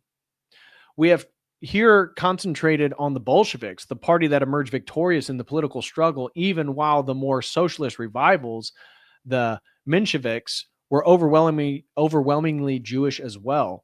Seth Frantzman, writing in the Jerusalem Post a century after the Bolshevik coup, observed that many Jews, quote, ended up being murdered by the system they helped create, unquote. He continued, this is a quote, with 100 years of hindsight, it is still difficult to understand what attracted so many Jews to communism in the Russian Empire. Were their actions infused with Jewishness, a sense of Jewish mission like that of Tikkun Olam, meaning roughly to repair the world, and light unto the nations, values we hear about today? Or were their actions strictly pragmatic as a minority group struggling to be part of a larger society? The answer lies somewhere in the middle. Mr. Frantzman is onto something. Their actions were infused with Jewishness, a sense of Jewish mission like that of Tikkun Olam. The reason that so many culturally adrift Jews gravitated to utopian communism was due to the cultural hangover of worldly messianism that imbues their erstwhile faith. Rabbinic Judaism has for centuries envisioned a conquering Messiah in the vein of King David or Simon Bar Kokhba, the leader of the disastrous revolt against Rome in 132 through 136 AD, who would emerge to crush the enemies of Jewry and usher in a new realm of peace, prosperity, and global harmony with the Jews and pride of place. Communism was a secularized version of Judaic messianism, conceived by the covert Jew Karl Marx, which, like all such efforts since the time of Bar Kokhba, would end in catastrophe, both for its immediate Christian victims as well as for its Jewish perpetrators. The current efforts to bring about a one world order through globalization are yet other variations on a theme. Mr. Spencer's own answer regarding Jewish involvement in Russia and international communism comes across as remarkably facile. It must be granted that many Jews, particularly in Russia, did join the ranks of the communists, hoping that they would create a society in which they would be relieved of the second-class status and periodic pogroms they had suffered under the rule of the czars. This was far, however, from establishing that Bolshevism was a Jewish movement, devised in order to advance Jewish aims, any more than that the preponderance of Black Americans in the National Basketball Association means that professional basketball is an inherently Black enterprise. A culture that values learning and scholarship will fill the ranks of movements that are intellectual in scope or that require intellectual labor. And that is true not just in politics, but in numerous other fields as well. That is a quote from Robert Spencer, trying to explain why there is Jewish overrepresentation. Murderous communism versus professional basketball. According to Mr. Spencer, because Jewish cultural values or culture values learning and scholarship, it was natural for so many Jews to become party officials, commissars, agents, and secret police, informers, and general executioners of so many innocent Russian Christians in the hopes of creating a better society. Is that really what he would have us to believe Jewish culture logically produces? Jews in contemporary life. Mr. Spencer provides a similar apologia for Jewish domination or in other areas of contemporary life. Just as Jews became bankers and financiers when the Roman Catholic Church's prohibition on usury closed those fields to Catholics, so also the wider society's disdain for pornography tended to make it a field to which those who were marginalized and often treated as outcasts gravitated, and some Jews got involved in it. The Jews culturally cultivated creativity and dynamism, led to their being despised and relegated as the margins of society. So that's Robert Spencer. Now, regarding pornography, as I mentioned earlier, don't forget Al Goldstein, right? The former publisher of Screw, the pornographic sex newspaper. And he has the famous quote, as I told you guys earlier, in which asked why Jews are so overly represented in the porn industry, he answered, "The only reason that Jews are in the porn or are in pornography is that we think that Christ sucks. Catholicism sucks. We don't believe in authoritarianism." Interestingly enough, they believed in Bolshevism. Pornography thus becomes a way of defiling Christian culture. And as it penetrates into the very heart of the American mainstream and is no doubt consumed by those same very wasps, its subversive character becomes more charged. Interesting. It's not the Jews' fault that they slaughtered millions of Russian Christians or revolutionary Bolsheviks, became so adept at usury, became media barons, rose to the heights behind the scenes of political control, and went into pornography. Rather, it was the fault of Christian society and the result of the Jews' own superior ethic. With respect to being, quote, well represented in the financial sphere, Jews were just, quote, making lemonade out of lemons, according to Robert Spencer. This is a quote from Robert Spencer's book. If there are Jews at high levels of the pornography industry, this is not because they are Jews executing some subversive Jewish agenda. Again, opposite of what Al Goldstein said, but because in that field, as in so many others, people who are intelligent, capable, motivated, and driven, all qualities that Jewish culture generally encourages, tend to rise to the top. It is clearly not acceptable by Mr. Spencer's standards to criticize Jewish culture. That would amount to anti-Semitism. But it is just fine to praise it to the heavens, even in the context of one of our greatest moral social blights, namely industrial scale pornography. Jewish pornographic entrepreneurs are not scarce on the ground.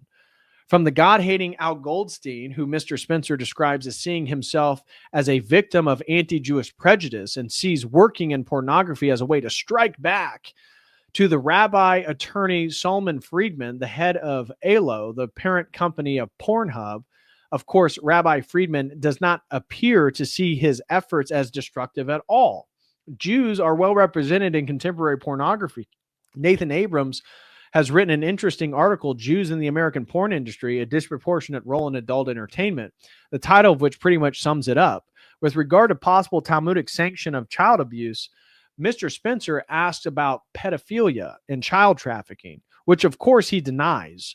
Whether elements of the Talmud permit child abuse is open to question. But certain contemporary problems in the Jewish state are not exactly reassuring of this source. For example, how Jewish American pedophiles hide from justice in Israel, apparently a widespread problem. Tens of thousands of pedophiles operate in Israel every year. And another article, Israel becoming a refuge for pedophiles, warns advocates for child sex abuse victims. Apparently, quote, there may be a significantly higher proportion of cases in the ultra-Orthodox community. Mr. Spencer affirms the obvious when he writes, quote, there are criminals and perverts in all cultures and groups. Obvious. But he denies that there is anything peculiar to Jewish culture that manifests, quote, a worldwide Jewish imperative to subvert and destroy non-Jewish society.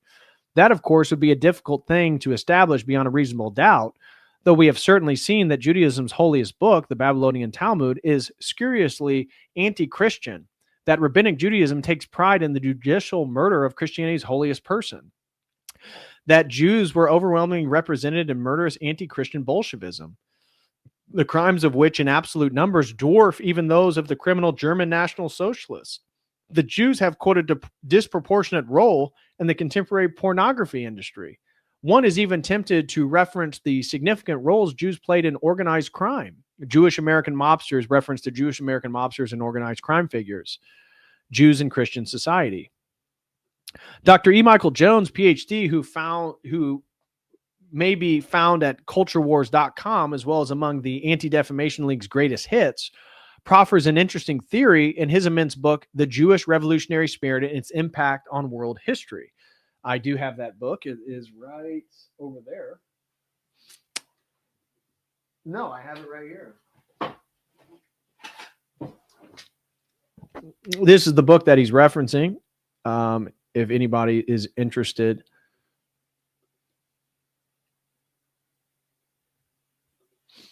Okay.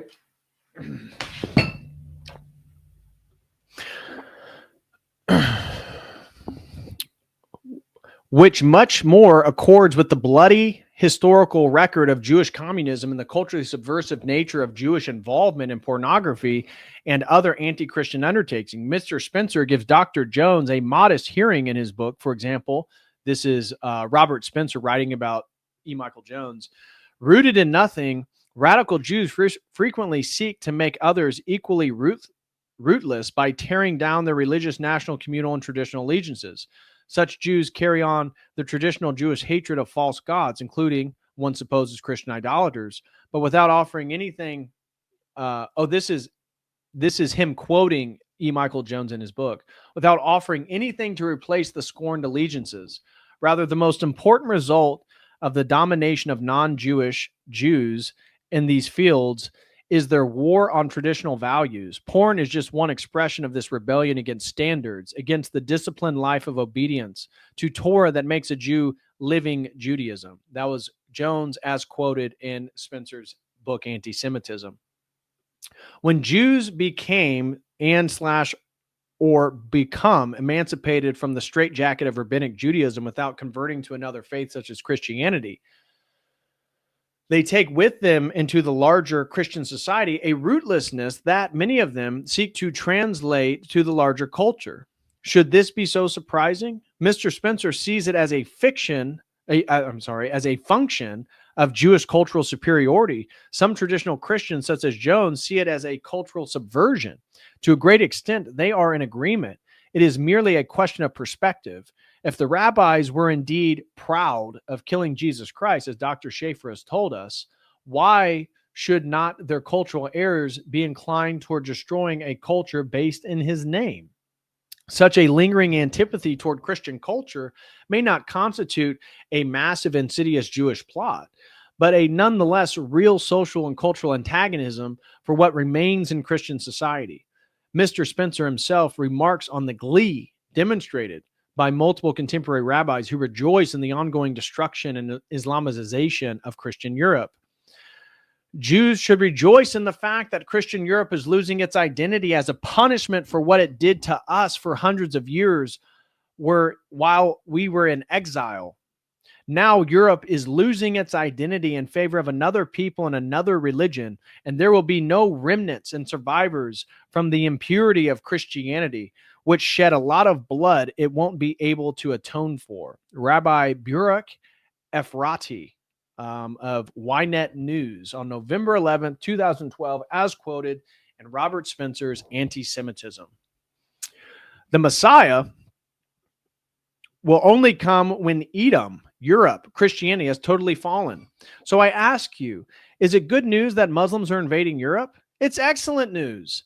It means the coming of the Messiah. Excellent news. That's Rabbi David Toitu on YouTube.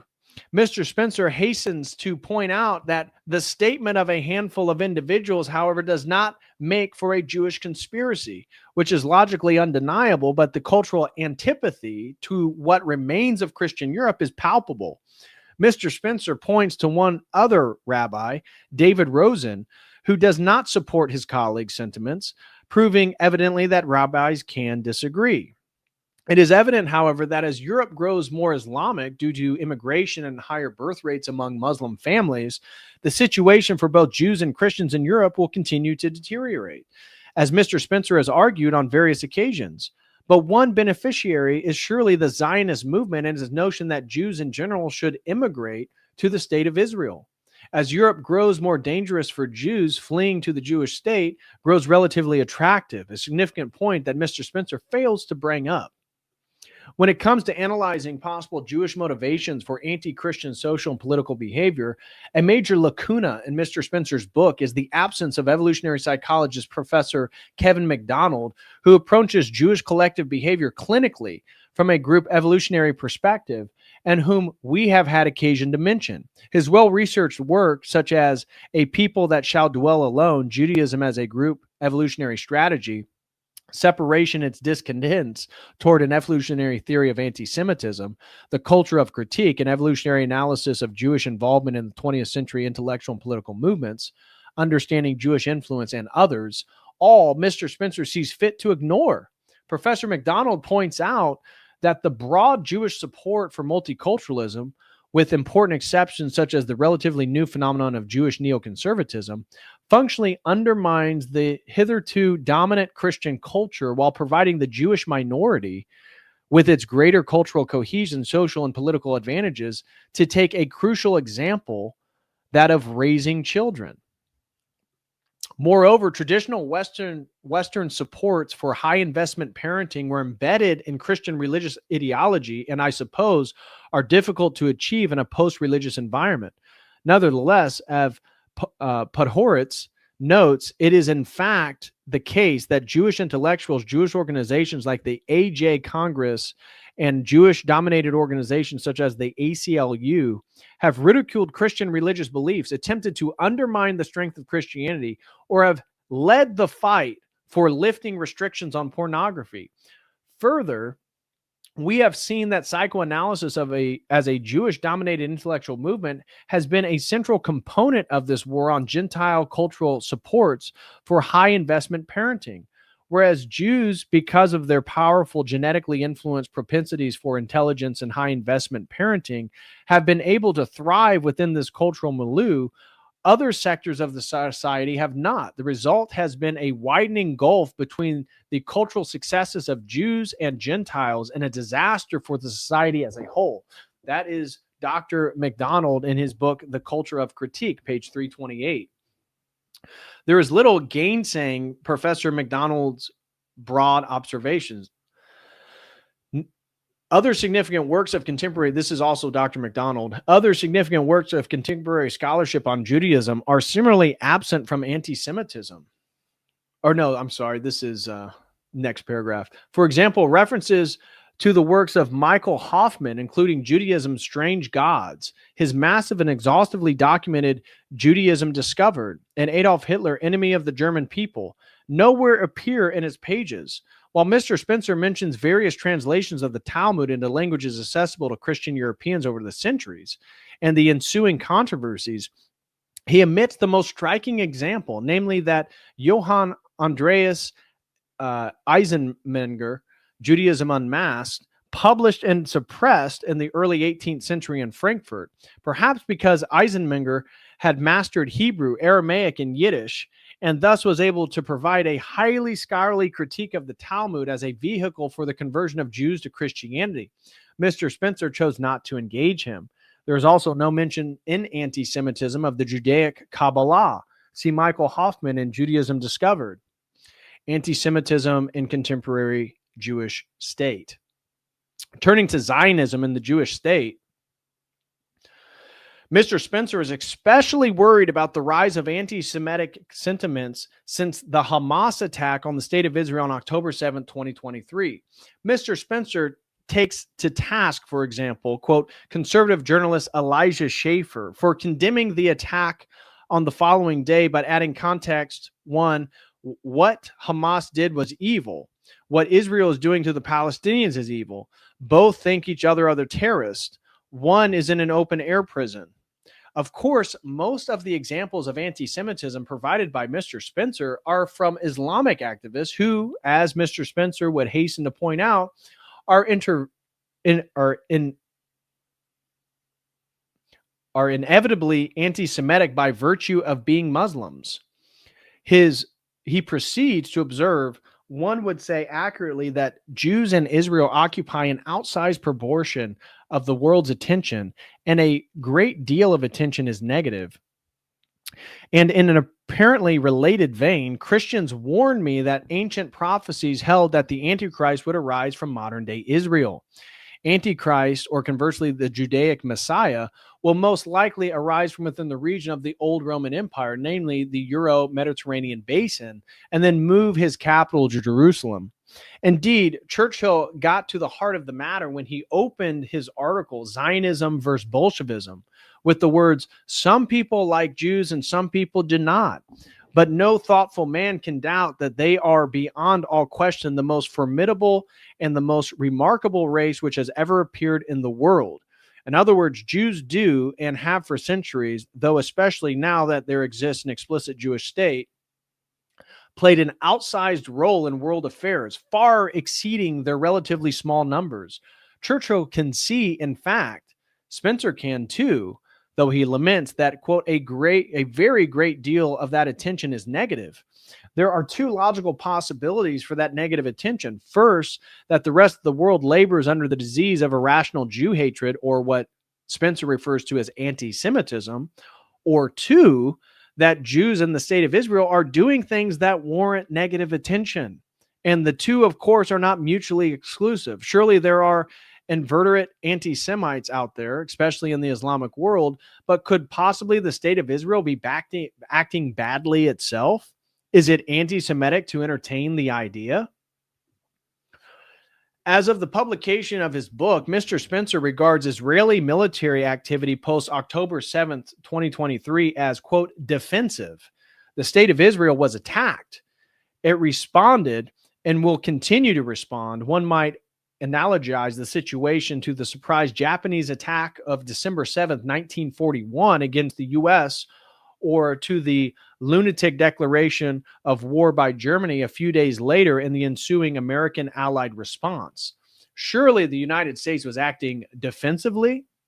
Surely, yes, though one can wonder about the subsequent targeting of civilians and civilian infrastructure that claimed the lives of millions of non-combatant Japanese and Germans. At the time, it seemed all in a good cause, but with hindsight, one hesitates to affirm that destroying German culture in the center of Dresden with incendiaries in 1945, or vaporizing the Japanese Christian center of Nagasaki in the same year, were categorically good. Similarly, one can raise questions at least about the behavior of the state of Israel before and after October 7, 2023. Mr. Spencer refers to the state of Israel as the, quote, most hated state in his title to chapter 12.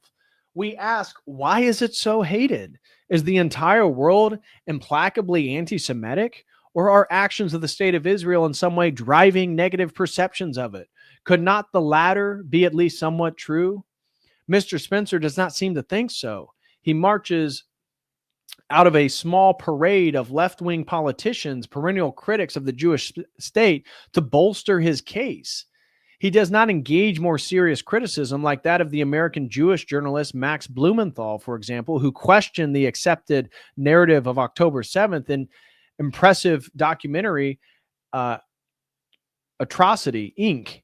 Mr. Spencer also faults the previous Biden administration for insufficient support for Israeli policies in Gaza, even while Biden consistently gave the state of Israel just about everything it wanted in terms of munitions, money, and material, as well as vetoing UN Security Council resolutions against it.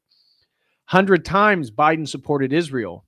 What more was American policy supposed to do? Give the state of Israel nuclear weapons? No, it already has them. Mr. Spencer is also unhappy about the reported Palestinian death toll in the Israeli Gaza campaign, not because of the high number of fatalities, but because he regards the figures originating with the Hamas Ministry of Health as inherently unreliable. Would Hamas have an incentive to inflate the numbers? Presumably. It's just that Israeli intelligence has accepted them as generally accurate. Since the Vice article, Hamas numbers have, needless to say, changed, generally increasing, but sometimes declining. But Mr. Spencer takes it to be an indication of their unreliability. Whereas by actually downgrading their numbers from time to time, Hamas may be trying to retain some standard of accuracy and is willing to recognize when it has made a mistake. Still, quote, Israel's military has also accepted in briefings that overall Gaza casualty numbers are broadly reliable, unquote, as reported on March 24, 2025 by Reuters. Additionally, The Lancet reported that as of June 30th, 2024, total mortality in the Gaza Strip had been underreported by the Hamas Ministry of Health by 41%. Even the arch-Zionist President Donald Trump acknowledged that Gaza looked like a demolition site following the Israeli campaign in 2023 and 24.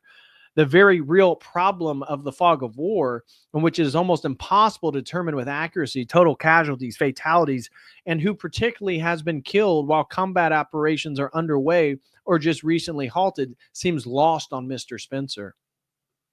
Another relevant fact is that of Israeli Prime Minister Benjamin Netanyahu, chief proponent of the Gaza war, currently on trial for corruption again, has been indicted for war crimes by the International Criminal Court, along with his former defense minister, Yoav Gallant.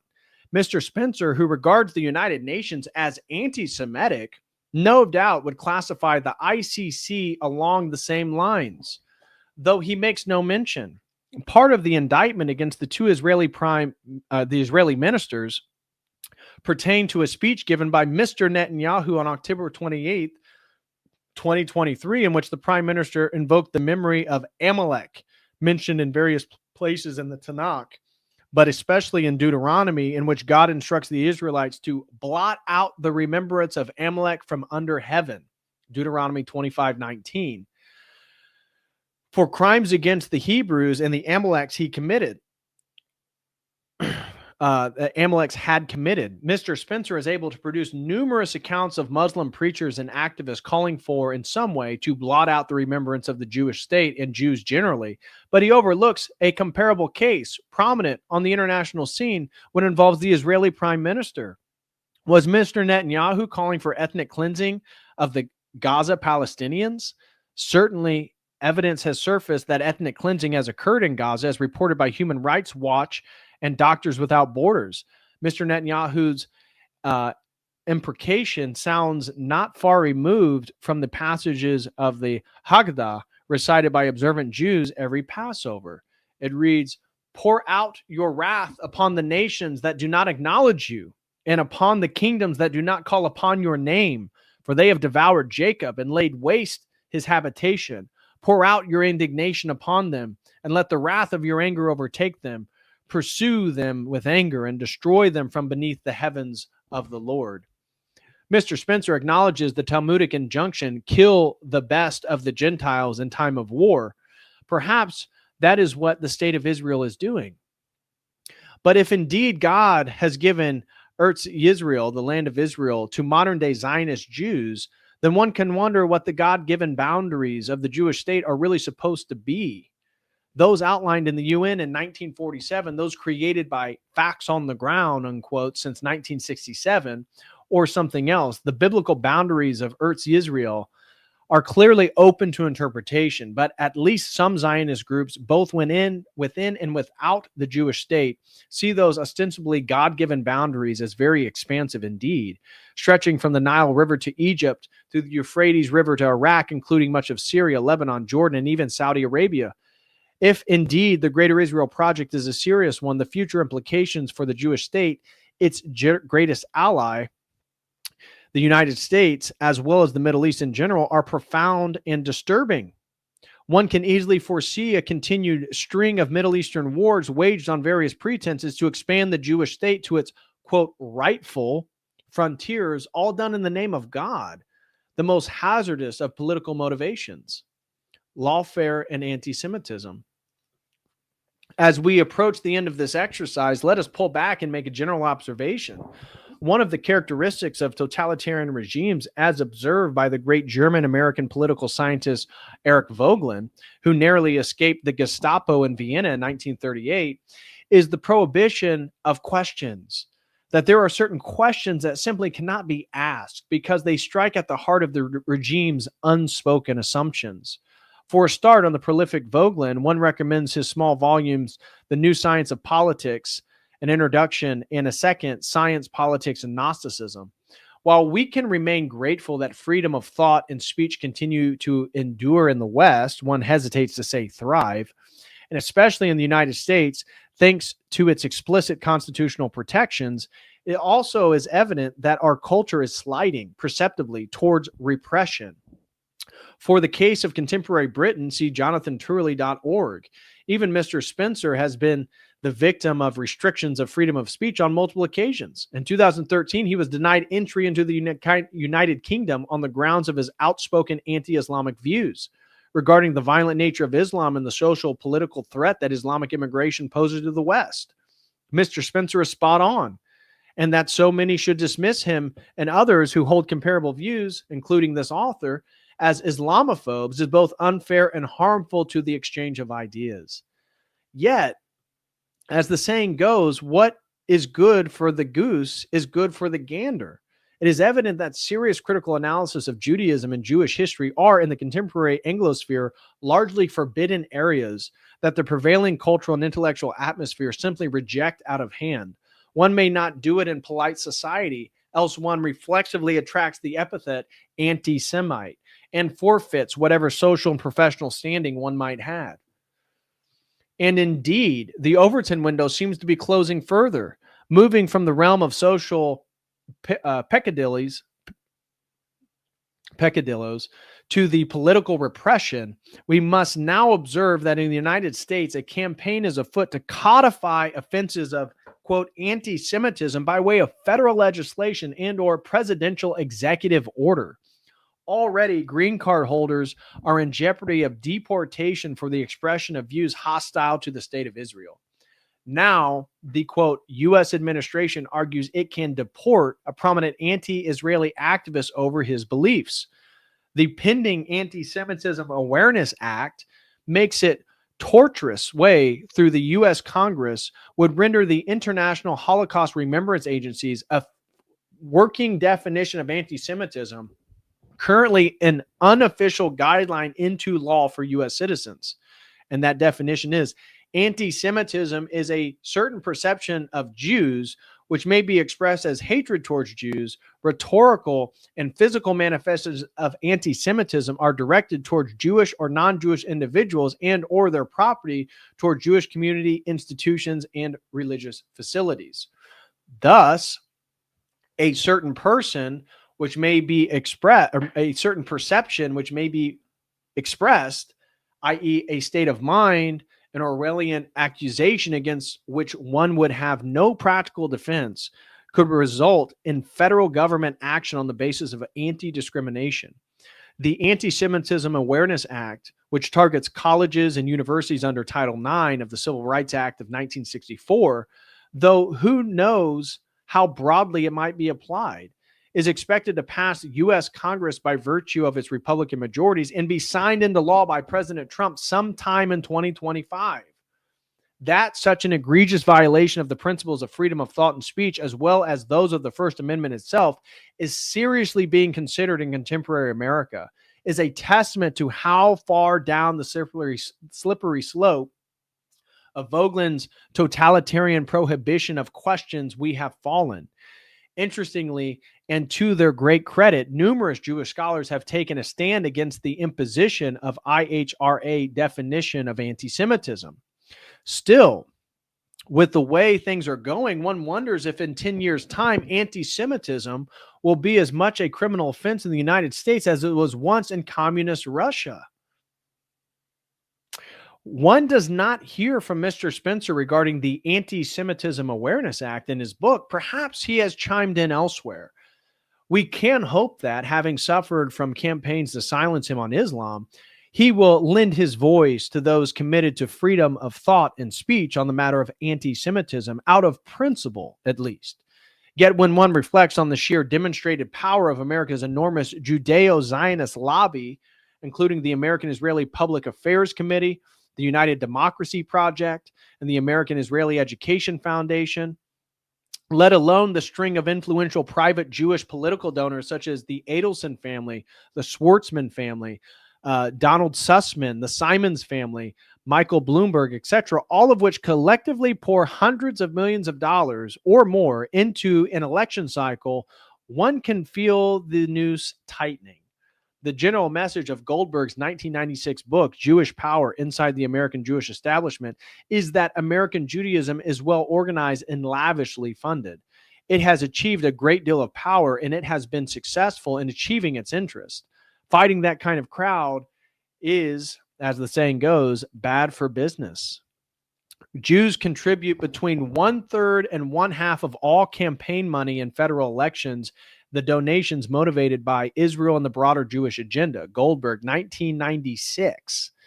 Jews are thus overrepresented in campaign contributions by a factor of at least 13 based on their percentage of the population, and are overrepresented by a factor of approximately 6.5 if adjustment is made for their higher average income. One has to ponder the direction in which matters have evolved since Professor MacDonald, writing over 20 years ago and relying on research from prior decades, affirmed his conclusions before Google, Facebook, and Amazon came into their own, having come to the end of anti-Semitism. One hopes that one will still be able to make such observations going forward without being punished. One remains optimistic after all. This isn't Spain. This is England. Concluding observations. Jew hatred is as old as Judaism itself. It has persisted for centuries. It will not end, laments Mr. Spencer. It is a social contagion, says Mr. Spencer. Apparently, even he doubts the convincing power of his book. He proceeds to observe, quote, against social contagions, rational argumentation is only of limited value. Indeed, by the end of his book, Antisemitism, one has the impression that Mr. Spencer has just about given up on rational argument. Would he in turn support coercive measures such as the Federal Task Force to combat anti-Semitism and the Anti-Semitism Awareness Act to meet the, quote, contagion of anti-Semitism? One wonders. For contemporary critics of the policies of the State of Israel and for analysis of Judaism itself, there may be precious little breathing room left in the coming years. Still, we will here reaffirm that anti-Semitism, or for that matter, hatred of anybody, violates the Orthodox Christian directive to love all people regardless of who they are, even while, as Orthodox Christian, we must persistently affirm the truth of our faith and stand up for what we believe. In particular, the sanctity of Jesus Christ and the most holy Theotokos, whenever they are attacked by followers of the Talmud or by anyone else. Yet, despite the weaknesses of anti-Semitism, the book, the fact remains that so much of Mr. Spencer's other work has been bold, thoughtful, and important, especially regarding Islam. His jihadwatch.org is an outstanding resource for learning about Islam and jihad in our time, especially in regions such as Asia and Africa, which receive scant attention in the Western press. But by the end of Mr. Spencer's book, we are still in the dark about why of anti-Semitism. Why has virtually every culture that has come into contact with Jews and Judaism at some point reacted with hostility? What is the overarching common denominator across cultures, times, and civilizations? What would Occam's razor tell us? Is it possible to point out that the common factor is Jews and Judaism themselves? Could that have something to do with it?